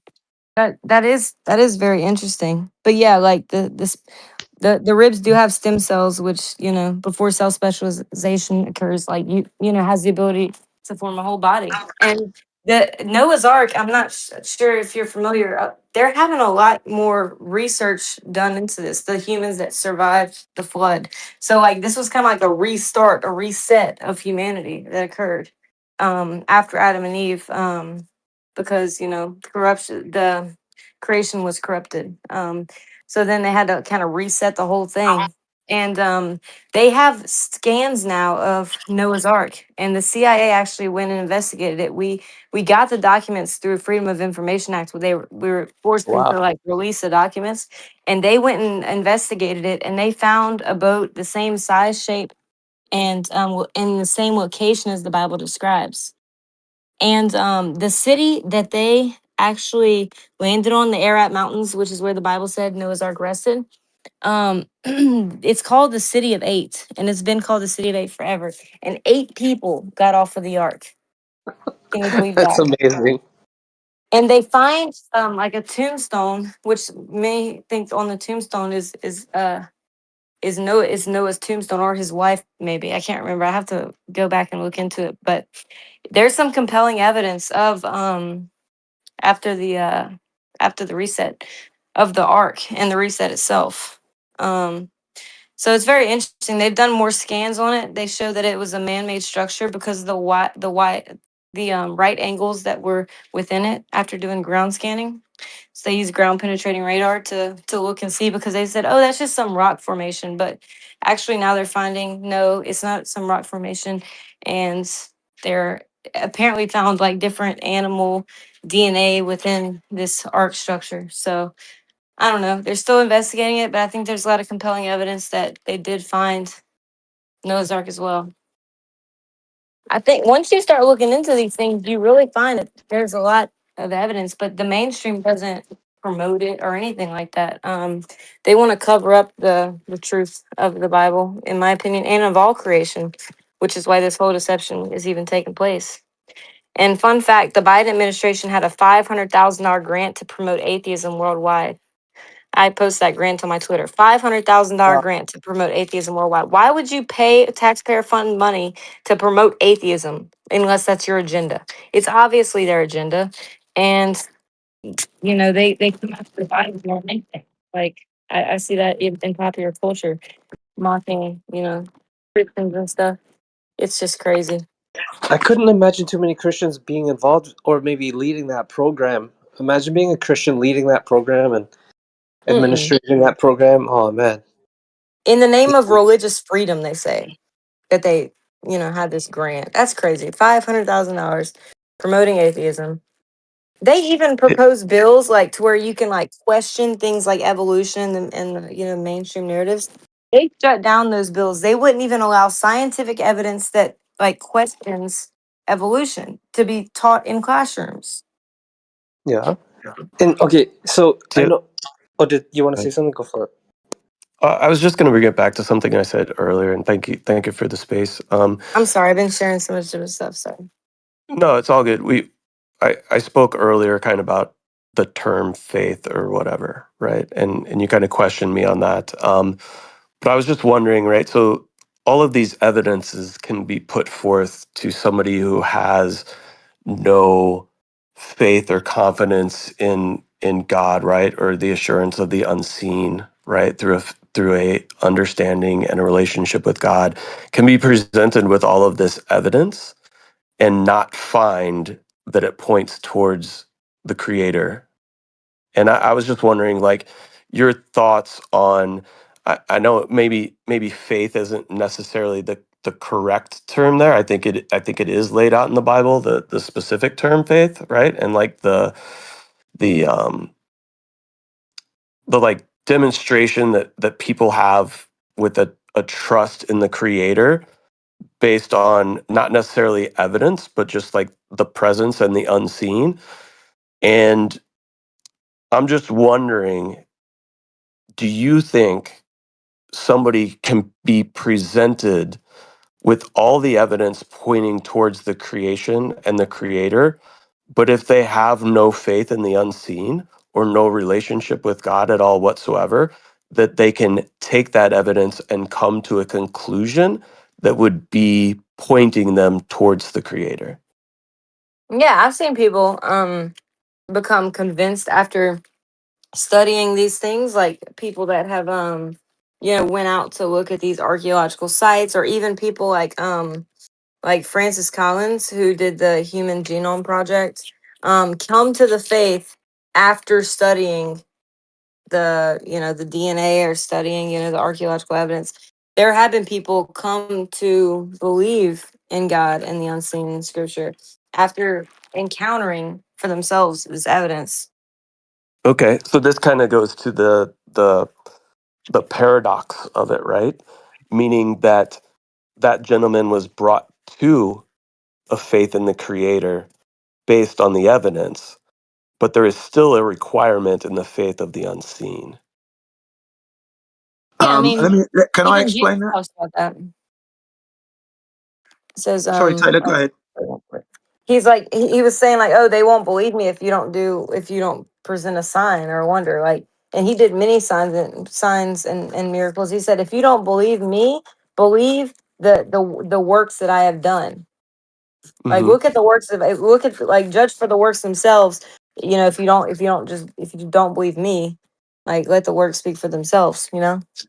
Yeah, what I would say is this: I think man, if he's honest to himself, can come to the conclusion that there is a greater force, and that would be the creator, just by looking at the way the land is laid out and what is on it and what is happening on it, to the smallest scale that you can't see from the naked eye, to the biggest fish that takes up some of the ocean. Okay, there's a lot going on the earth that proves creator, God. It's that simple. I don't need to read a book, a Bible, or anything. God. It's that simple. I don't need to read a book, a Bible, or anything to know that. And that's how I came to this understanding, not from any book. Okay?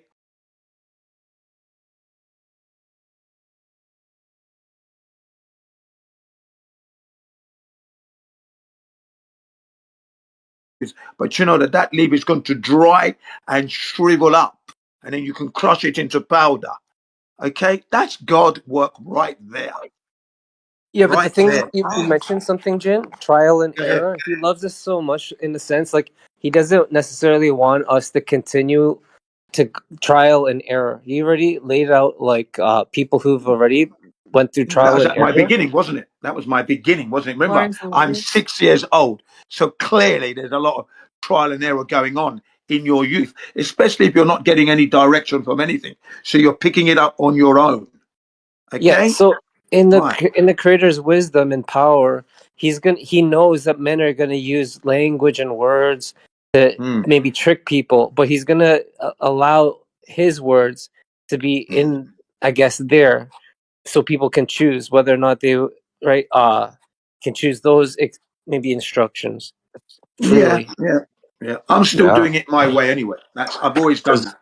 I'm living it my way. That's what I'm trying to say. Is that I've lived up to 64 by doing it my way, questioning, listening, examining, and then taking my route What if, myself. Jim? What Yeah, if you don't mind me saying, and I say this with all due respect, and yeah. because I could be wrong, but what if there's even one more way that's even above your way? Yeah, Could there be? Yeah. Well, I haven't come across it yet. what if it's the creator's way? Is the ultimate user I experience? think the creator's way is you find out for yourself, you explain it to other people, and if you get a gathering going along nicely and you're coexisting, clap all rounds of applause. That's the way I see it. Okay. Okay, so a creator is evident in nature, and I saw this like even by looking at the cell and seeing that life does not form on its own, which I've done presentations on even in here. So then the question is, well, who is this creator? That's the next question that follows. Who's the creator? Why are we here? You know what I mean? So you Yeah. start Absolutely. observing reality, like doing some introspection. Well, we have attributes here like love, care, personability, the desire to communicate, have relationships. Like, is not why we're on here, like to communicate, share, learn. Yeah, Okay, and then so there's we hatred as have well. these traits. So like these traits could not like I don't believe that a creation can be greater than the creator of the creation. So the creator would also have these traits to want to communicate, have relationships, love, you know, all these things, have form 100. relationships. Yeah, And so my I would position is expect the creation. God is the greatest. So God is the Yeah. greatest. He created us all. That I acknowledge 100% full heartedly. Yeah, that's the force that's So greater we than me. have That like I these acknowledged. Yeah. attributes like wanting to have form relationships and love, and like I'm thinking, okay, well surely whatever created us, like where do we get these? We got these from the creator. So the Yeah. creator must also have these attributes, and I would fully expect that the creator would reach out to us to form this relationship, to have meaning behind the creation. There's purpose for Mm. why we're here. There, he didn't just put us here like with our hands up, like what are we doing here? Like I wouldn't expect a loving creator, which I already concluded how I already told you how I came to the conclusion that he is a loving, considerate Yeah. creator. But I would not Taylor, expect a loving, caring hang on, creator Taylor. to put us What you here going now? without any direction, or like I think there's a lot of intentionality, relationship. That's the meaning of life, like the love, right? To love one another. So I would fully expect the creator to tell us why we're here and to like, want to have personal relationships with its creation. Yeah, I think the message that the creator is around us all the time is there every day of the week, reaching out all the time. It's there. Okay, but man himself, our leaders are corrupted in themselves, so they're distracting people from the creator itself. So it's all there. God is You reaching out think to they us can every day. outsmart God? Yeah, go ahead. You think if God wanted us to know about him and who he is and why we're here, that corrupt people could get in the way of that? Well, let me tell you something. They are getting in the way of that. People are dying in the name of God, supposedly, for example. So they've got into the way because these people are dying without realizing that's not what No. God meant about living on the earth. So it's happening. People are dying, and that's a thing. There's And no people dying doubting. is another topic, but like I'm Yeah. talking about God being able to express himself and share who he is, Yeah, what he's he done that is. already by the earth. The flat earth is his expression, and you are part of that. You, Taylor, is an expression of God's creation. You are And possibly the that Bible. entity. Yeah. And possibly the Bible. Well, I yeah. would expect God to actually reach out and to make himself known to man, like I think it's already in the done most that. God blatant has way. already done that. God has already done that by the I always Mhm. mention this one, the humble pistachio nut that can nourish your body. That is God's work right there. It's pleasing to No, the but like touch. God You reaching crack out it to us, like open, you pop it in your mouth, you chew that, you're being nourished, and you're being, well looked after. So God is there. He's done. Remember, that was put on the earth for us to take for free. We didn't have to spend any money for that. Remember, Just we're like living his in a corrupt instructions. system that is devaluing the earth in the way that God has created for us to live on. Now we're paying to exist. So they're interrupting that flow, in fact, systems that we have at the moment. That's what you've got to realize. Right. okay, so I don't think if God wants to make himself known and why Mm, we're here and the purpose of being here mm, and what his will is, I don't mm, think any man can get in the way of that. I think we've seen God outsmart them many times. mm, They try to hide, just like they try to hide the flat earth, Jen. But you see, there's people in communities like mm, this that right. they're not going to be stopped. God is not going to allow, Not gonna be the stopped. Well, whole no, deception to you're take there. over. You're there speaking of it. Um, Exactly. yeah. That's what I'm All of you are saying. speaking So about it. I'm even though speaking corrupt about it. people want us to Yeah, think we're on a globe, there's people that are actually researching it out here sharing the truth. He's not yeah. gonna like, you think he's gonna allow people to no. No, You see what I'm no, saying? We're here, right? no. You're not even going to allow it. You're not even going to allow it. You see? Exactly. Right. So I'm they not going to cannot allow it. stop God's Yeah. message. If God wants a Right. message and his word to be known and available to any of his creation, they Yeah. cannot prevent that.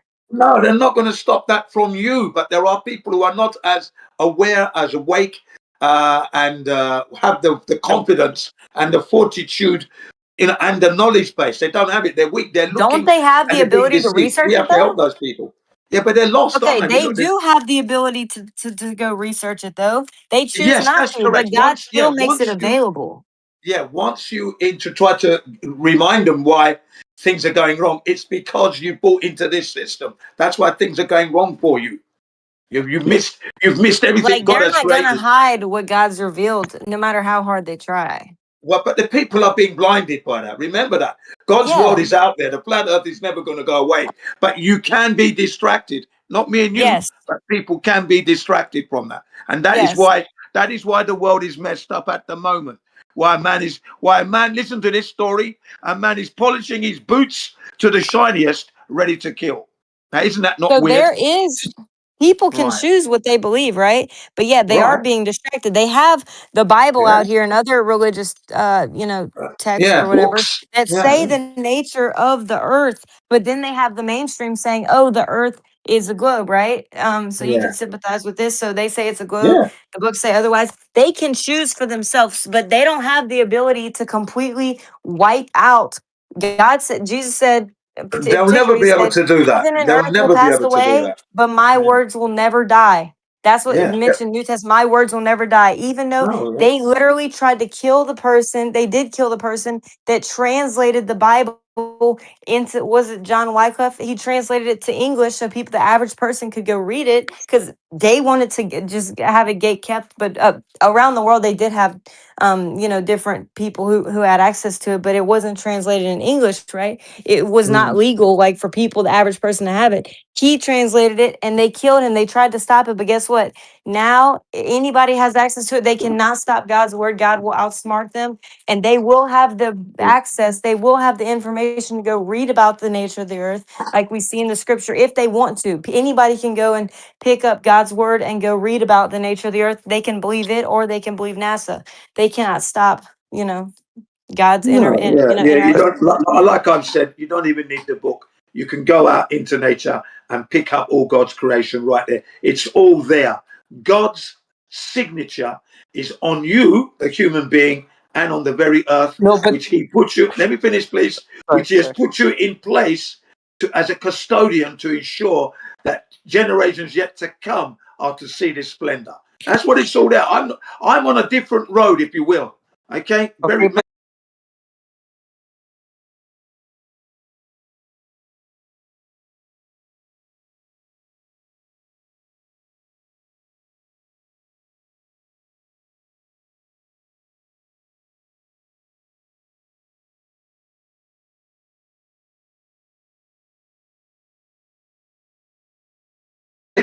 It might Jen. be romantic, but that's the road I'm on. Okay, Jen. What about this then? Okay, you're a professor. You're an educator. Let's say you're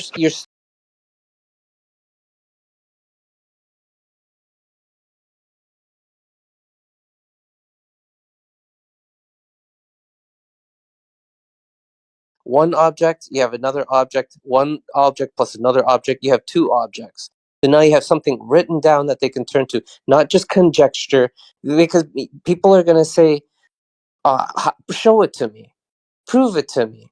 So when people say something, they want to be able to turn to sometimes a textbook to confirm what people are saying. So it's maybe not something they're just making up on the spot. Well, that'll be down for them to go and choose it for themselves. But if it's me, I will show them physically, yeah, in using their experience, depending on their age and what they would have experienced, and take them out into God's world to go and see it for themselves. That's I'm glad There, you my said the game. word experience there. because that's what the Bible's about. Do you know how many times there's people? This is the last thing I'll say, and you guys can jump in. Time and time again, we've seen men, their experience when they follow God's ways and they don't follow their ways, and what happens. So sometimes you don't have to trial and error. You can learn from other people and then have more Mm. time on this life, because when you learn the rules, because whenever you create something, there's rules generally there. Right? When you create a sport, Mm. there's rules. The rules protect those participating, Yeah. whether they're on the sidelines or not. Remember this. Remember Everybody, this. the There's Mhm. rules are nothing there wrong for with trial and everybody. error So because if that's where the you sooner learn. they learn the rules, the longer their Yeah, but experience here sometimes is they a don't get. blessing. I And know. thank you. Sometimes they don't get another trial. That's the thing. If you don't heed the warning, somebody, okay, like somebody jumped in front of a train and got hit. Okay, we're gonna note that down. Don't jump in front of the train. All right, now you can see. Okay, don't jump in front of the train. All right, got it. Now you can either listen to that or not listen to it. Some people say, this is garbage. I have to see it for myself or whatever. Go jump in front of the train. They're not gonna have time for another trial. Well, I You know what I mean, mean? That's yeah, well said, Taylor. yeah. But remember, people growing up, depending on who they are, they know the dangers out there. Wherever your environment, you know the dangers and the do's and the don'ts. You're going to get it from your Yeah, but parents anyway. You're going to get it okay, from but your okay, parents so think anyway. about it. What do you think about, and that's why the Bible says to honor your father and mother, listen to their instruction, because they actually know, because they've lived through it, right? And they're going to give Right, you the exactly. instruction and to know like what to do, and they have your best interest in Right, mind. right. God Yeah, also has your best interest in mind. So like even things that might not I make sense. already know Okay, that. so in I already know that. you don't know, that God has it. Okay, good. So Could, like Well, could think of I get course, about in here things because real He's like quick? let.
Because people He's were built the earth for me to live wait. on.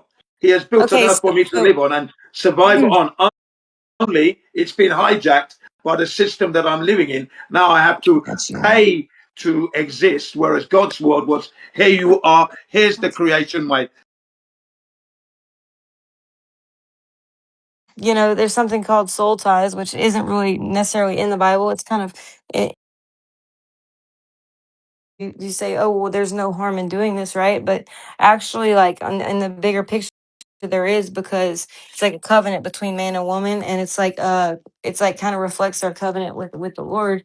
And one other example is like don't consult mediums and divinations, right? Because we can't see the spiritual realm. I don't know if you grant spiritual realm or not, but I'm going to assume that you do for this statement.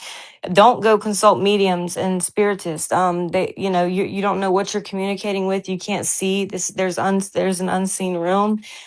So it says reach out. If you want to pray, obviously pray to the Most High who's in charge. I don't know like how you would necessarily gather this just by day to day life, but God does have your best interest in mind and It's good in mind quite, it's because quite, he's it's quite simple, communicating isn't it? It's with quite a simple. familiar If I am spirit. motivated to give thanks to what is happening to me on earth, it's only going to go to one direction. That will be the creator. That is it. And I don't consult with mediums and spirits. I've never done People that in don't my think the life. creator is And accessible though. People don't think people yeah, yeah, literally yeah, that yeah. I've I spoken to, understand that. I understand they that. say that he's Yeah, not he does not intervene in creation whatsoever. That is false. yeah. The That's creator that's does right. care. He's a loving God. He does care about his creation. That's That's right. why he That's wants right. to give us the best path to life. If everybody followed the Bible, there would be none of these murders and killings that you're referencing and all the evil that in the world. There wouldn't be these Well said. world leaders. There wouldn't be all this evil that you're speaking against. That I also agree with you, Jen. I hate the corruption that's taken over the prince, the power Yeah, of the air, the rulers of the yeah, dark world, the dark rulers of the world. I hate them just as much yeah. as you do. But that this would not exist if actually people like followed the word of God. You would not have greed. You would not have all these things that cause the evil in the earth if people actually listen to it. But people think that their way is best, okay, because they have their self-interest in mind. Whenever you're living in the world,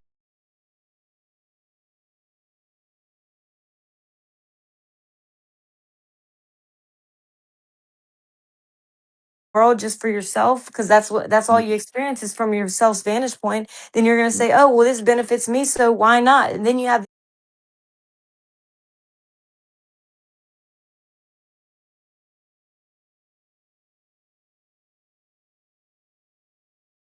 these world leaders who are greedy. They own everything. They corrupt everything. They want to be your God because they want to take away from God. They want to have total control and power for their own well-being. And so Yeah. there's no like motivation for them to be sympathetic. Talking about the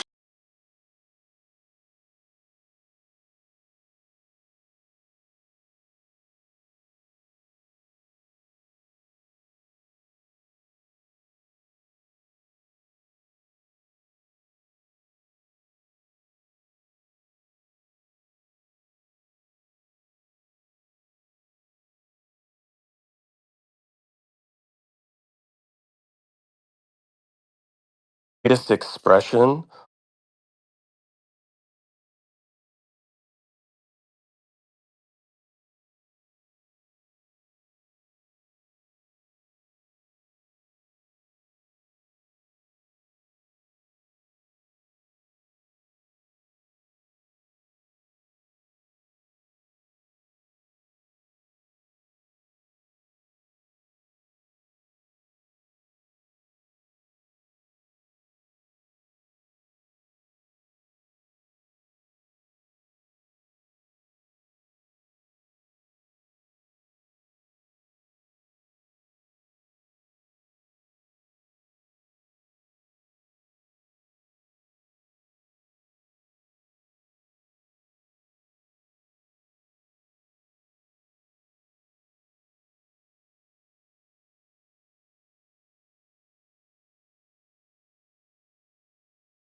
Remove the one that is causing harm and hatred and injustice in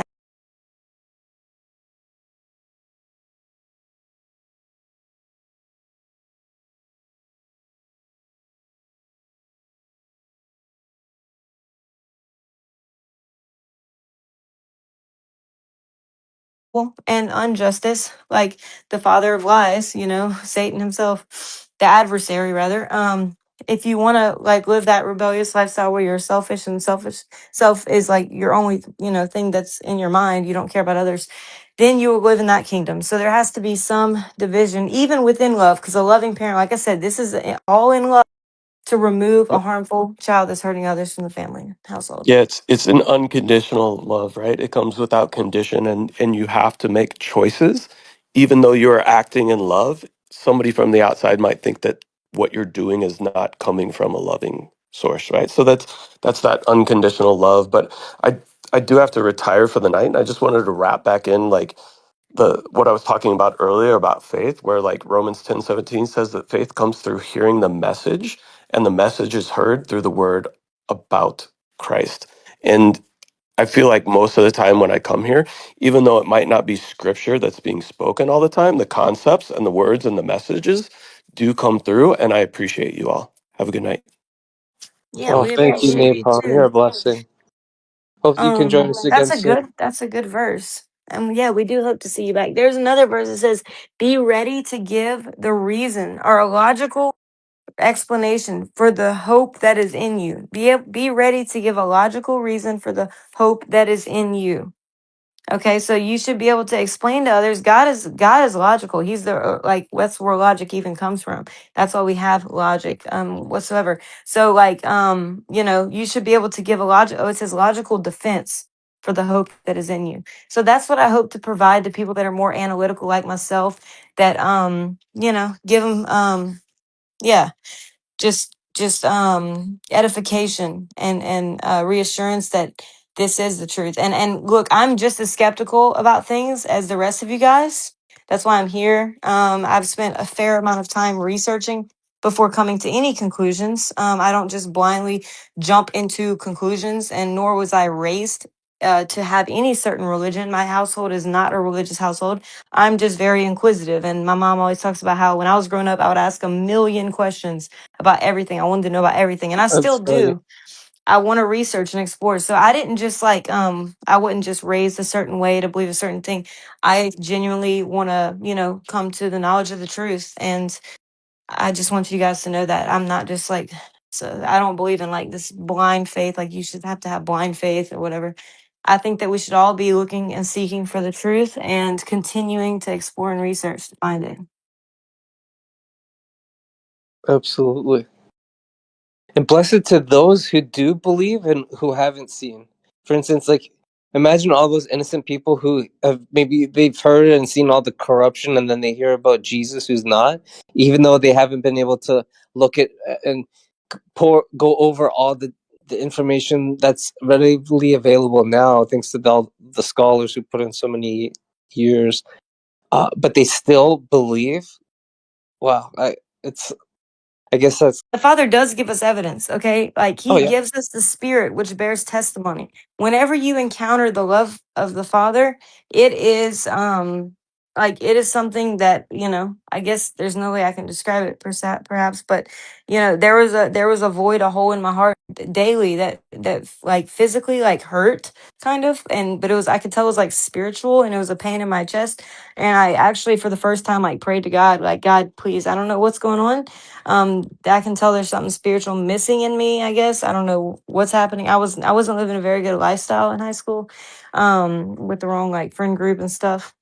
So I could tell there was something missing. And when I was asking around, somebody told me about Jesus. I said, I saw this old lady and she looked so sweet. I said, ma'am, how are you so happy? Like, I don't get it. And then she said, oh, because of Christ. And I said, that's hilarious. And I like laughed and I shut the door in her face. And I just said, that's the stupidest thing. How could like some thing like that give you like peace and stuff? And actually, like I was shared one of my friends was sharing to me like the reality and showing me the corruption in like the government and like the deep state and all this evil that's happening. And he really like was laying the truth out to me and like was like praying for me. I didn't even ask for it, nor did I think it would do anything, but I actually felt what they would call the Holy Spirit come upon you, and you could literally like I like had the hairs on my body stand up, and I felt this indescribable love that was like that filled the void and the hole in my heart. And I was extremely shocked and surprised. And I said, what is this? And I could feel like something change. And it was just, what I That's guess they would amazing. call the Holy Spirit coming over you and the Father's presence with you. And it was unlike anything that you can, feel here on this earth. And it's like better than any drug. People would describe it as that. And then since then, I already knew like that creation was real, but I was kind of like trying to figure out who the creator was. I started to look into, the Bible and different things. And I've, read many ancient testimonies, like the Sumerian writings, Egyptian writings. And the only one that speaks firsthand from the creator, which I knew the creator was personable, as I laid out earlier, was the Bible, the scriptures. The only one that speaks firsthand from the perspective of the creator. And many things that I had felt and experienced were confirmed in the Bible. So it was the only one that spoke firsthand from the creator, and which I wanted to hear from and know more about. So that's a little bit about my background. But anyway, keep Thank you for seeking the sharing, truth. Taylor. That's amazing. Yeah. Never Taylor, stop never stop learning. Go ahead. absolutely. Speaking of seeking, that's such a beautiful story. And there's going to be so many people who are maybe listening now or in the future on YouTube. They're going to totally relate to that and maybe be inspired. So that's really encouraging. Recently there was a woman who had like an encounter, and she said that that she like had an encounter with Christ, where he said that there is a hole in the like she had the same thing that I was feeling. And I didn't know I was asking other people if they like felt it, and nobody, they're like no. And I was like, oh my gosh, what is there something wrong with me? Like but she was saying that in her encounter, Christ said, I put a hole like in the I wish I can quote it like verbatim, but a hole in the hearts of the people who like where I belong, in these people, like in his like children or something like To that. make space, I'm gonna almost. try to find this video, but I was like, no way, because like that physically happened with me, and since then, I have not experienced that. Like sometimes when I start falling away, I kind of will, and I'll be like, whoa, it's like kind of a shocker, and I'm like, oh gosh, I don't want to feel this again. But yeah, it was crazy to hear that prophecy given, and an explanation as to why I felt that, and then that went away. It makes sense, like on a, let's say, on a atomical level, on a structural level, maybe within the heart muscle there's going to be some sort in the cell somewhere, maybe information that's being stored and that has to be permanently set aside for maybe instructions, maybe even basic, but maybe even instructions are like that room for God, maybe. Who knows? Yeah, And it's crazy. Well, I think that there's a spiritual body and I think that there's a physical body. Like there's been yeah. hundreds of encounters of people who have died, including my mother-in-law who, was my mother-in-law after this took place, after all this took place. She literally went to hell after dying, and they had to resuscitate her via CPR and whatever, like an Wow. AED machine shocked her back. She was dead and she went to hell, and like many of the things that she saw in hell, like she only later confirmed in the Bible because she had never read it. And people all Yeah. around the world in different cultures, different same experience. Even people who never even heard about this stuff, like in Buddhist countries, aren't even familiar with it whatsoever. Like literally had the same experience. Is people in Islam.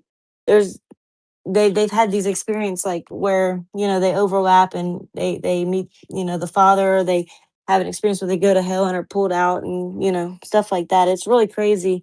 So I think that there is a spiritual body, and I think that there's a physical body. And the spiritual body, like my spiritual body was missing something. Mm, I didn't have a heart it maybe makes sense. in the spiritual world. And yeah, I do believe spirits are real, ghosts or whatever you want to call it, disembodied spirits. I believe those to be true. I've had some strange encounters myself, but Yeah, the yeah. creator would have made our spiritual body as well, so he would have made sure that space, like a space within our spirit, is dedicated for him to be able to access, Yeah, or that's something like so that. true. Yeah, definitely. That's incredible. That is Oh, very, very true from personal experience. So there, I was gonna mention about this Islamic girl. She was like super frustrated. Like I don't remember what was going on with her life, but it was a testimony where there was some craziness. Like her husband was mistreating her or something, and then she yelled out. She said, "Allah, if you're real, I want you to show yourself. Like I'm tired. I'm tired of this. I'm done. I can't. I'm tired of not knowing who you are. I need you to show up. You know."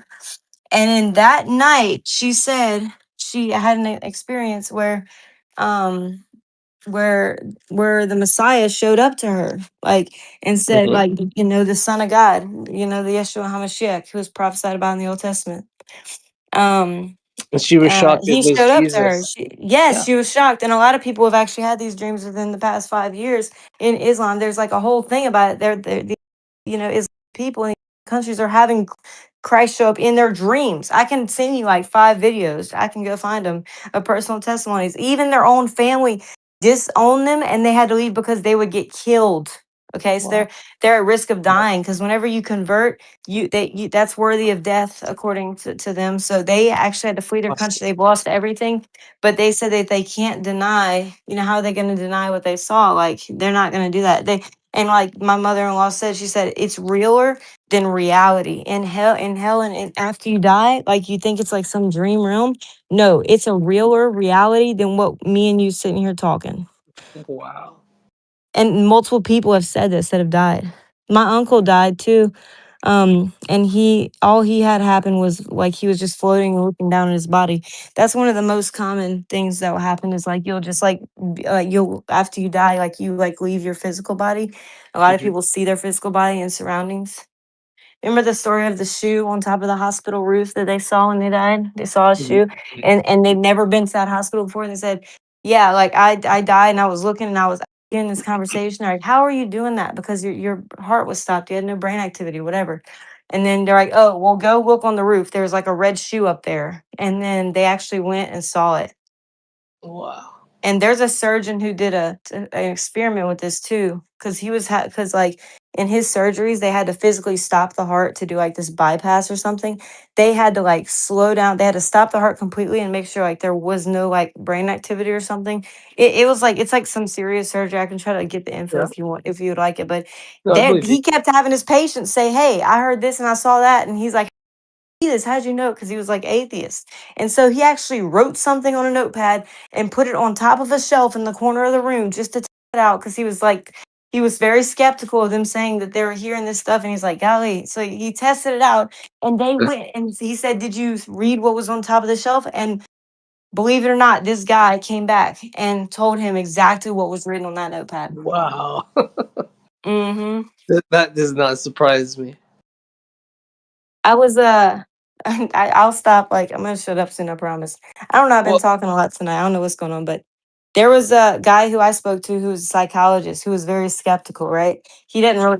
He wasn't a Christian or anything, and he was. I was like, "Have you had any weird encounters?" Or maybe he might have mentioned. I think he mentioned. That he doesn't believe in God or anything, but he has had some strange encounters. And I said, "Well, what were those strange encounters, if you don't mind me asking?" And I don't think he wanted to share them, but I kind of pressed him on it, and he was saying that some of his patients, his psych patients, he does like they're acting like they're possessed.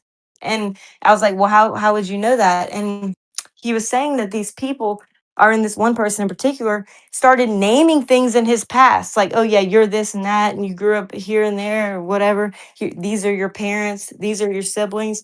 Um, this was your favorite toy growing up, like, and he said that really freaked him out. One of his patients that he believed was possessed because they looked and acted different. It was just really weird. Started naming off things in his past that this dude would have never known. A stranger. That wasn't a psych ward. Yeah. wow. Okay, this will be my last story, I promise. Just recently, my husband, he's in med school. His friend Jordan, he was on his psych rotation. And there was a patient in there who said that they had schizophrenia. Like Jordan was standing there, and Jordan's a kind of a Christian, but he didn't really talk about it.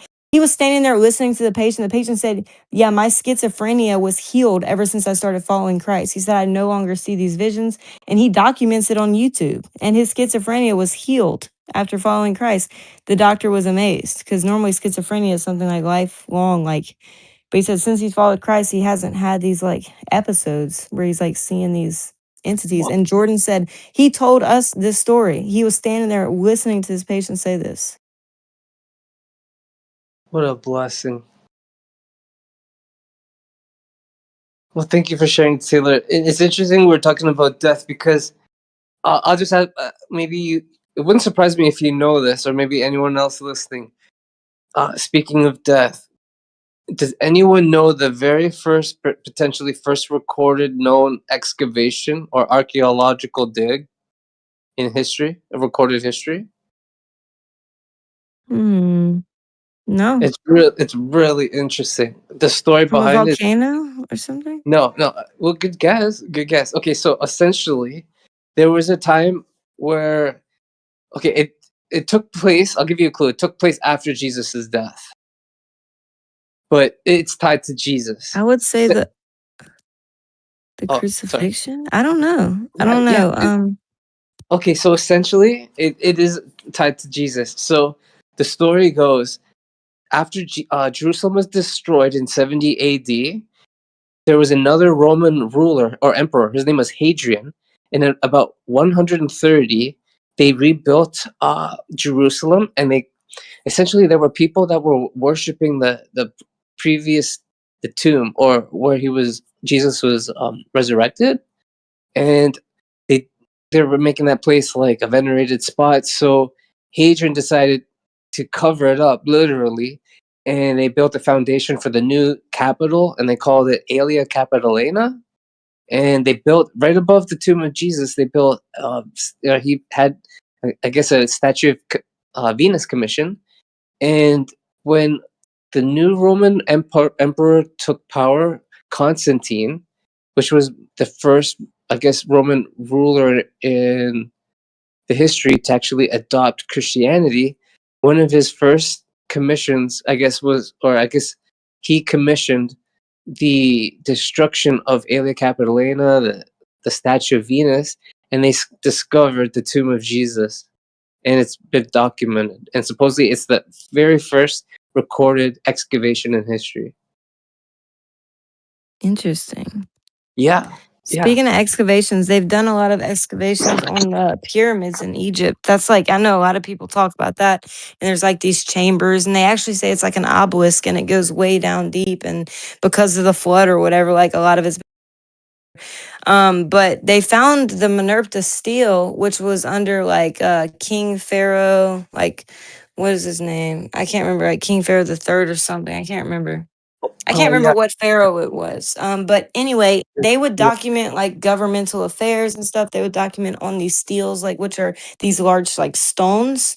The Sumerian stones are very tiny. I was surprised when I saw the Sumerian tablets in person, how tiny. They're little tiny tablets, like an inch by 1 inch. I had no clue. I thought they would be big like the Egyptian ones, but no, the Egyptian ones had these huge tablets. If you look them up, you'll see pictures of them. And they call them a stele or Stele. And on the Meneptah stele, they talked about they were really shocked to find the word Israel in there. So they referenced the Israelites who had just who were just roaming around in the desert at this time. And it was talking about Israel has like been laid waste, and they were like actually trying to destroy them and stuff. And God allowed this because they started like worshiping other gods and stuff. But that matched up exactly with the biblical timeline of when Israel had, had undergone destruction after forsaking the Lord. So, yeah, the Egyptians even documented this stuff, and this is one of the oldest references. And I have like a whole list of ancient references to biblical events, like that are documented, like written, not artifacts per se, but like just writings from other languages and cultures. Another old one's like the nomads of Yahweh, and they were roaming. They didn't have a people group at the time. One more thing about the Meneptah stele too is whenever they referenced Israel, they referenced it not as a kingdom, because they were not a kingdom. It wasn't an empire or anything. It was a group of people. It was a people group. They didn't have a leader or a king. In the Bible, this is before the time that they remember they were asking for a ruler and a king. God said, y'all don't want a ruler or a king. He's going to take money from you. He's going to do this. They said, no, we want a ruler, we want a king and a leader. So God finally granted it. But before that, they didn't have it. They were just a people group. And whenever the Menerpta stele, the Egyptian tablet referenced them, they referenced them in the form of a people group instead of a kingdom, which would exactly match up with the biblical timeline That's amazing. on the Egyptian tablets. Yeah. Pretty Thank you. crazy. That's fascinating. So that was an interesting one. Have you seen my chart that I made, Eden? No, I've seen a few of them, but yeah, if you can share it again, I'd like to save it. Yeah, Which one so in particular? like thousands of years. Let me I'm Oh gonna yeah, drop I it in the did see chat. that chart. That was impressive. Oh my Yeah, there's a goodness. lot of cool things on there, like ancient references. Because Yes, yeah. people think this thing was only documented like, recently or whatever. No, like way back. Like even like some of the first writing forms like have this stuff documented. And yeah, it's pretty crazy. And another thing, we're talking about languages. Okay, apparently there's even the mainstream acknowledges there was a universal language, like one original language, and this would have been the language before the Tower of Babel. And it So makes even sense the 'cause they mainstream would have. acknowledges this. Yeah. And Taylor, does it? Speaking of Tower of Babel, I'm glad you brought that up. Doesn't it make sense that okay, if there was an original man and woman, and they maybe got married and had children, and their children had children, they all would have been speaking one language. Mm-hmm. Yeah. So, okay. So how that was able to happen. So, okay. So whenever you have like a child with a close relative, like modern times, the reason why the child comes out with issues like from incest or whatever is because when you have relations with like a family member, the chances are very high that they'll have the same mutation. Okay. Like and so normally there's like a dominant recessive gene, you have a gene from each parent. And if one is messed up, it's fine because you have one from another parent, right? But if they're close relatives, they'll have both the same anomaly or mutation or Okay. whatever. And so then you have a child with a higher chance of having defects from incest. But if with the early humans, right, with the original design, original creation, this was before the fall, before corruption, like before, Genesis 6 with the, corruption that occurred. Okay, so you wouldn't have had these mutations and the problems with them because they would have normal unfaltered DNA. So you wouldn't have the same issues that you have now when you have relations with, family members that Makes cause sense. deforms. Does that make sense? Oh yeah, yeah, yeah, for sure. I wasn't thinking about that so much. I was thinking how that even I wonder, let's say 10 generations, maybe even 20 generations, they probably because they would have been closely like probably like in contact, they would have been all speaking one language, just like the Bible described that humans. Yeah, the Native American gentleman, Dr. Damo's I interviewed, said that too, that the story of the Tower of Babel, like they even have legends of it. Like the Native Americans have the Adam and Eve and the fall that happened like in Genesis 6 with these sky beings coming down from these portals that they have drawn on the petroglyphs. And then, it was a lot of corruption and then the worldwide flood happens. They have all these same stories. And then after the flood, the people came together with one language and formed the Tower of Babel, which this was basically like a one world government essentially, where they're all uniting and, Yeah. and so then God dispersed them Unreal. and confused the languages per se. And they said once this happened, they basically traveled, up to Russia and through Alaska down to the Americas after the Tower of Babel event occurred. And this is in their oral legend that they've been telling for God knows how long. Interesting. Thank you.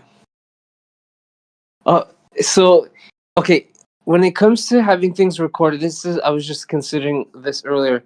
Doesn't it make sense that we have the driver's manual printed, even though we could potentially memorize it, but even if we did have that ability, isn't it a good idea we have it written down for people to turn to? I Oh think so, yeah, especially people. new I would beginners, right? definitely wonder. Like, I definitely want a source of okay, like who were the first humans? Like, what happened? How Yeah, did we right. get this and that? Why are these strato layers here? That looks like a flood happened. Why did that happen? Who caused it? You know, like I'd question these things definitely. Like, who created us? What are they? What is their will for creation? Why are we here? What's the purpose? I would definitely love to have a written some reference where I can go and learn about these things, and I would expect the creator to sustain it, like just based on logic. Oh, for sure, for I sure. would expect man to try to hide it too, and if they can't hide it, to undermine it with a new religion that's like, that says how naturalism can explain how we're all here, like a naturalistic explanation, like through, we all learned it in the school systems. Hmm. Yeah, because I would expect them to undermine it. They've always tried to go against God. Have you watched everybody here? Oh, I know there's a lot of flat earthers. Go watch heliosorcery. They talk Oh, about how the absolutely. heliocentric model was first introduced Yeah, and that's how a they were watch for trying to sure. undermine the Bible. Yeah, have you seen it? Oh, for sure. Like at least like 5, 6 times. Man, I wish somebody could stream it. That's a good movie. Yeah. What? How many times have you watched it, Taylor? At I've least only once. watched it once. Oh, okay. It's probably I would good to love to watch more watch it than once. again. Heck yeah. Does Let me anyone here see if want my to hear one? I don't know if anybody else is interested or even awake, but it's really cool. Yeah, that is a must watch, especially for history. The interesting thing is, Taylor, I meet a lot of people that claim to like science and history, but then when you start asking them, hey, are you willing to watch this or that? They're like, or have you watched this or that? They're like, nah, no. Yeah, remember we were trying to get this guy to watch one thing and he wouldn't even click the button to watch it. Oh, That was so funny. Oh, look, here it is. Okay. I could stream it if you like, or I definitely I'm watch trying it to again see. because look, Oh, I'm logged into another Discord. Um, on here. I don't know if I'm a part of. Okay, let me see. It's gonna take me a second, but I could. I could do that from my laptop if you like. That way you don't have to stream it from your phone or whatever. Doesn't matter. Okay, you can. Yeah. Okay, I'll give it a try.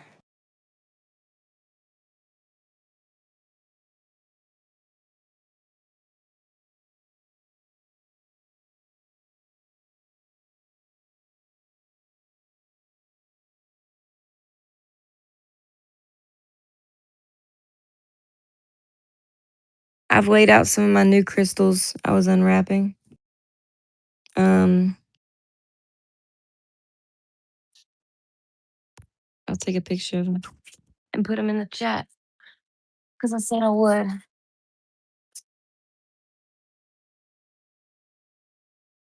But we got off on, man, I have been in a talkative mood tonight. Like, what is going on? Hopefully, like, I've learned stuff, so I hope other people have too. It's Oh, for always sure. a plus. Yeah, I didn't hear anyone complain or I didn't hear anyone rage. So those are great signs. Well, whenever I cut you off, I was like, hold on, let Eden finish when someone else started. I was being hypocritical. I did apologize for that, but yeah, that was about it. No, I think you were fine. I didn't mind. I'm sorry. It's okay. Let's see. I think it's good to give women maybe even twice the room to speak. Then Oh my gosh, especially I had 10 times.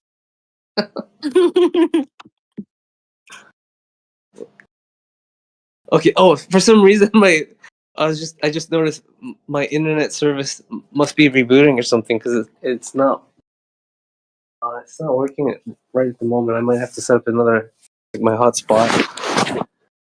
So just give me a quick moment.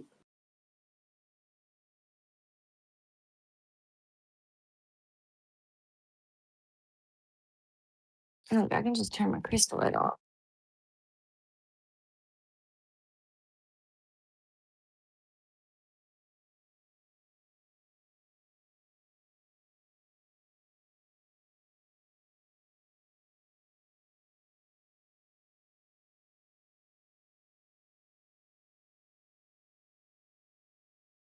Okay.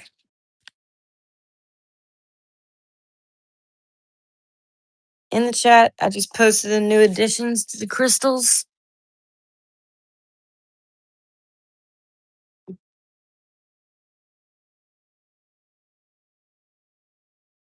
Because I said I would.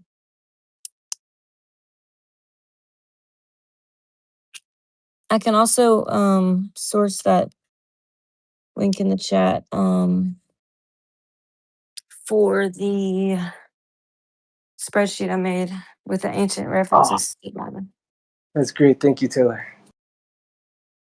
And Here we go.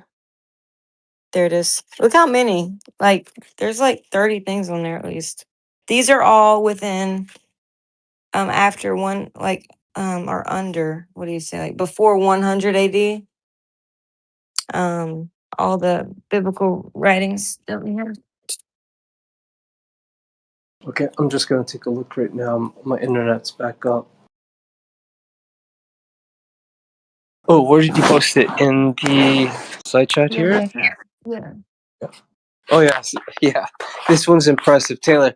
If this could probably be put in a book. People would pay for this information for sure. Mm-hmm. Absolutely. Wow. Well done. Wow. So the Egyptian hieroglyphs are the oldest.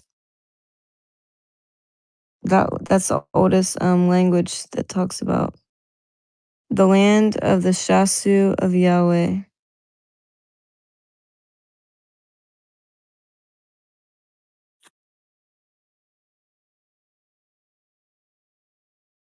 What 1450 BC. That's incredible.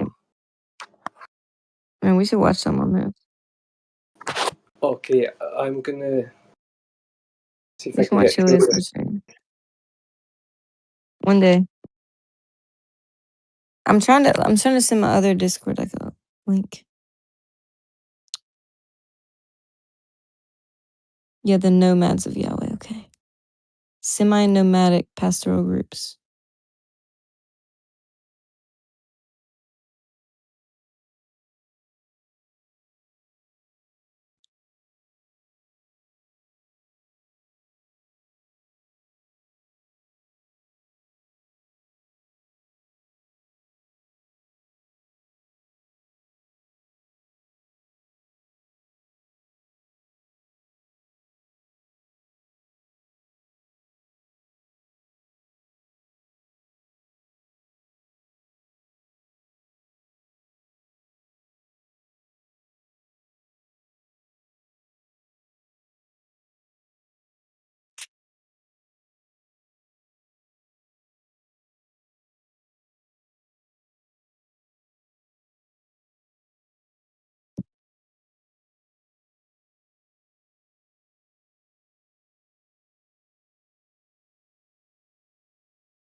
Okay, Taylor, I don't think I can stream, unfortunately.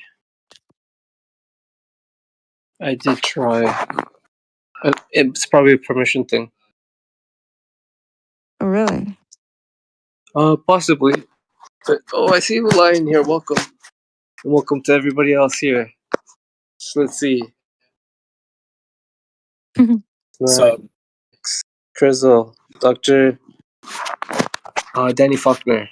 Oh, hi, Gio. Gio's here. He said he gave me a roll, so I could give it another try.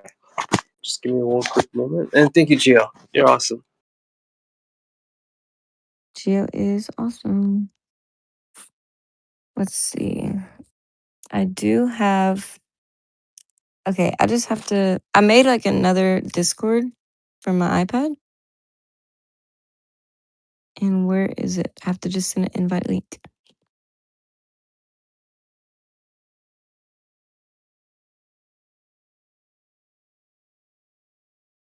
I was getting distracted reading about the Shasu of Yahweh. You know anything about that lion?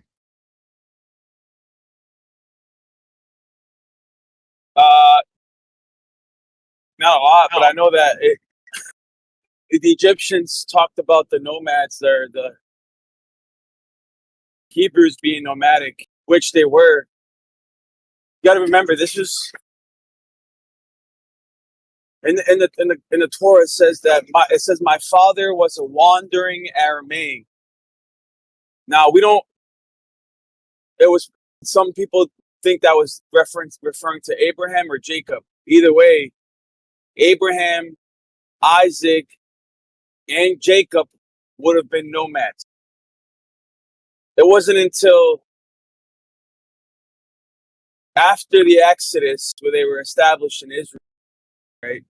Before all that, they were just going from place to place.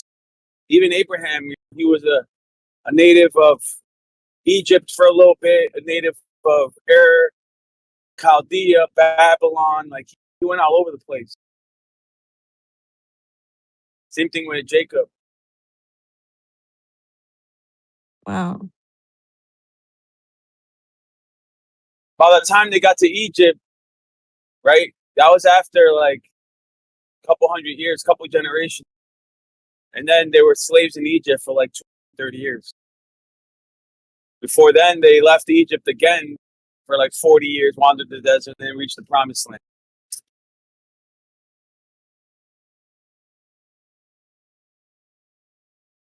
I forget what verse. It says, my father was a wandering Aramaean. So not only was he from Aramea, where we get the word Aramaic, he spent time in Chaldea and Babylon and Ur.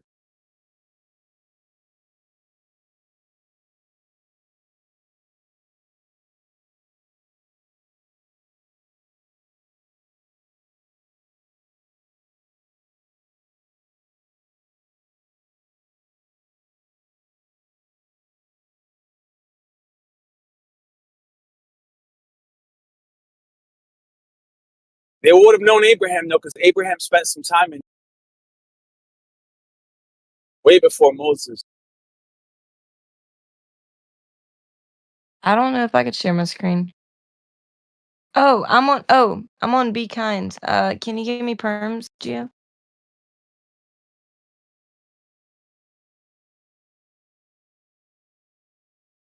Yeah, you should already have it.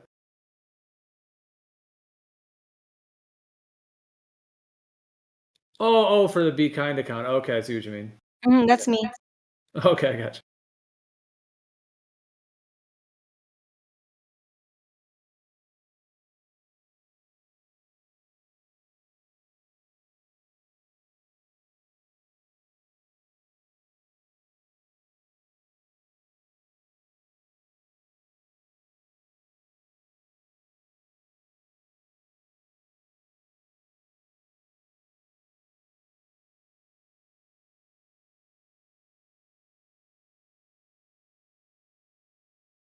Is this the right one? It is. Hopefully, everyone here has watched it at least once. If not, now's a great opportunity. Jump in the stream.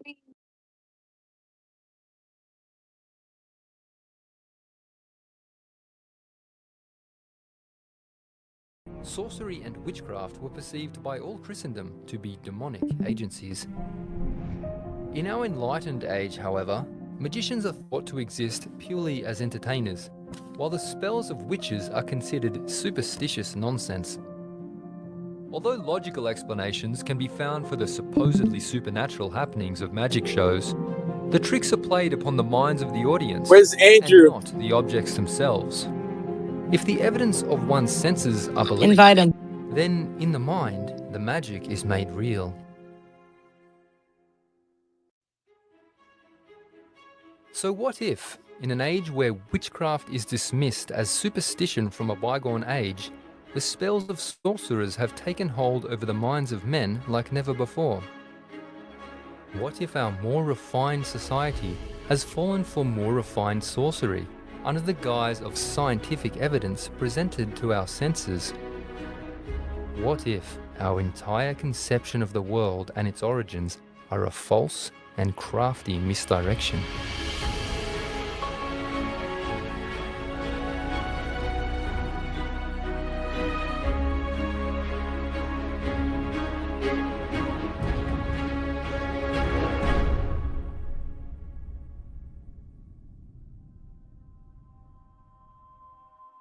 Prior to the mid-16th century, sun-centered cosmology was an abandoned concept, laying dormant between the dusty pages of ancient manuscripts.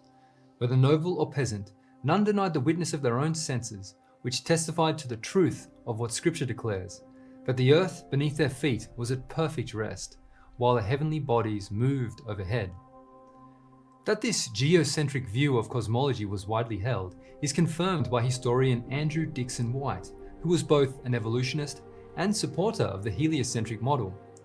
In his book, A History of the Warfare of Science with Theology, White points to a time in history when faith in the biblical record began to unravel.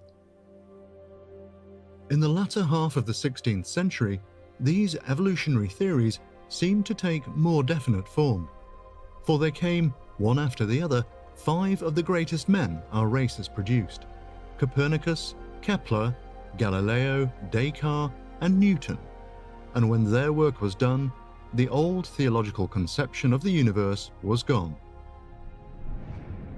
The spacious firmament on high, the Almighty enthroned upon the circle of the heavens, and with his own hands, or with angels as his agents, keeping sun, moon, and planets in motion for the benefit of the earth, opening and closing the windows of heaven, letting down upon the earth the waters above the firmament, setting his bow in the cloud, hanging out signs and wonders, hurling comets, casting forth lightnings to scare the wicked, and shaking the earth in his wrath.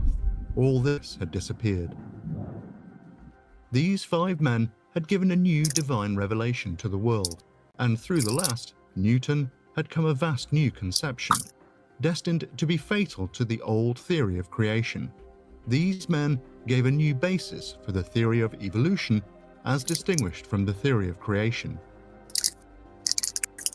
As the adept magician draws attention away from that which would expose his deception, the captivating theories of these 5 men directed the eyes of the people away from the one reliable detector of error. We will soon see that these 5 men of science were in fact devout pupils of the earliest of magicians, their ideas springing not from observation and experiment, but from the ancient writings in which they were engrossed. To understand why such an attack was expedient for the sorcerers of this world, we must go back to the time when the heated dispute over cosmology began, the dawn of the Protestant Reformation.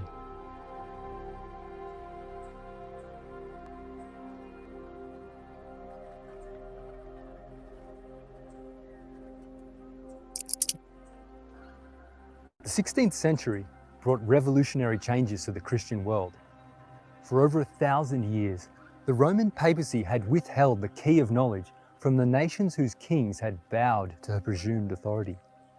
During these dark ages, popes and priests blasphemously sat in the place of Christ as mediator between God and man. Locked in a prison house of superstition and fear, the people were taught that outside of Rome's favour, there was no salvation. As for Rome, her usurped dominion over the minds of men stood for as long as the words of life were concealed from the people. Desperate to perpetuate the moral paralysis, the clergy alone were permitted to read the Bible, the common people being forbidden under pain of death.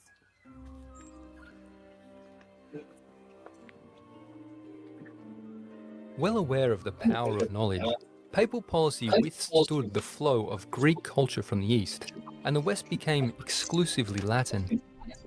The corrupt Latin Vulgate, read only by the priests, was the only Bible known during those dark ages. All Greek records of history, archaeology, science, and literature were held back in the Eastern Roman Empire, the capital of which was Constantinople. This led to the backward progress which characterized the Dark Ages, where technology, living standards, and morality all fell into decay under the oppressive priestdom.